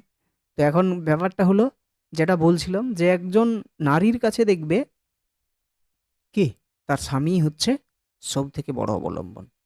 এরপরে মনে করো একজন স্ত্রীর যে ইচ্ছেটা, সেই স্বামীটা যদি, এবং ওটা স্বামীরও ইচ্ছেও সর্বজনীন হওয়া দরকার, দুজনেরই হওয়া দরকার, কারণ পুত্রটা দুজনেরই, তাই না? তো এবার স্বামী যদি সেটা না করে, মৃত্যুর প্রতিশোধ যদি না নেই, তাহলে জনার মনে হবে না যে স্বামী আমার কাছ থেকে মুখ ফিরিয়ে নিয়েছে, হ্যাঁ কি না? সেই জন্যই তো এখানে বলছি রে বাবা, ভাগ্য দোষে বাম মম প্রতি তুমি। বলছি আমার এই ভাগ্যের দোষ, সে কারণেই তো বলছি তুমি মম মানে হচ্ছে আমার বাম, বাম মম, বাম মানে হচ্ছে বিমুখ। বলছে বাম মম প্রতি তুমি, বলছে সে আমার এই ভাগ্য দোষ। বলছে তুমি তো আমার স্বামী, আমি মানছি, কিন্তু আমার এই ভাগ্য দোষ, আমার এই পড়া কপাল, আমার এই মন্দ ভাগ্য যে তুমিও আমার, আমার প্রতি তুমি বাম মানে হচ্ছে মুখ ফিরিয়ে নিয়েছো, আমার প্রতি তুমি বিমুখ হয়ে গিয়েছো। কোন সাধে প্রাণ ধরি ধরা ধামে, আর কি কিছু আছে জনার কাছে বল? তার স্বামীও তার কাছ থেকে মুখ ফিরিয়ে নিল, তার তার যে একমাত্র ইয়ে মানে কি বলবো, বাঁচার আলো যে ছিল, যাকে আশ্রয় করে সে বাঁচতো, ঠিক না, সেও তার কাছ থেকে মরে চলে গেল। তাহলে আর কি কেউ থাকলো জনার কাছে? বলো না নিজেরাই, থাকলো কি? না তাহলে না সে তো বলবে কোন সাধে প্রাণ ধরি ধরাধামে, ধরাধাম মানে হচ্ছে পৃথিবী। বলছি কোন সাধে, বলছি তাহলে আমি পৃথিবী বাঁচবো? আরে তোরা তো পড়েছিস রে, এত দূর অবধি আমাদের থাকলো, ঠিক। আর নেক্সট ক্লাসে বাকি আলোচনা হবে। তোরা শাক্তপদা বলি পড়িসনি সেখানে? আরে ওখানে কি নাম ছিল হ্যাঁ রে? স্যার পড়েছি। মাতা মেনকা, মাতা মেনকা তার প্রাণের কন্যা, আদরের কন্যা, স্নেহের কন্যা উমা, সে ১ বছরের জন্য বাপের বাড়ি মানে শ্বশুর বাড়িতে চলে যায়, তার জন্য এখানে মাতা মেনকার হৃদয়টা কি মানে কোথায় যে চলে যায় তার কোনো ঠিক নাই। হ্যাঁ কি না? আর এখানে তো সম্পূর্ণভাবে চলে গেছে। আর ওই মায়ের এই মায়ের মধ্যে কি কোনো পার্থক্য আছে? মা তো মাই হয়, হ্যাঁ কি না? হ্যাঁ। তাহলে তো সেই ফিলিংসটা হচ্ছে সেম জিনিস না। মা সবসময় মায়, সে মাতা মেনকা হোক আর আমাদের পাড়া গাঁয়ের কোনো মা হোক, মা মাই, মায়ের কোনো বিকল্প কিন্তু নাই। এই হচ্ছে বিষয়। ওকে, তাহলে এত দূর অবধি বাবুরা আমাদের থাকলো। নেক্সট ক্লাসে আমাদের বাকিটা হবে, আশা রাখছি শেষ হয়ে যাবে। যেমন করেই হোক নেক্সট ক্লাসে আমরা শেষ করব, ঠিক। ক্লাস কিন্তু কালকেও হতে পারে।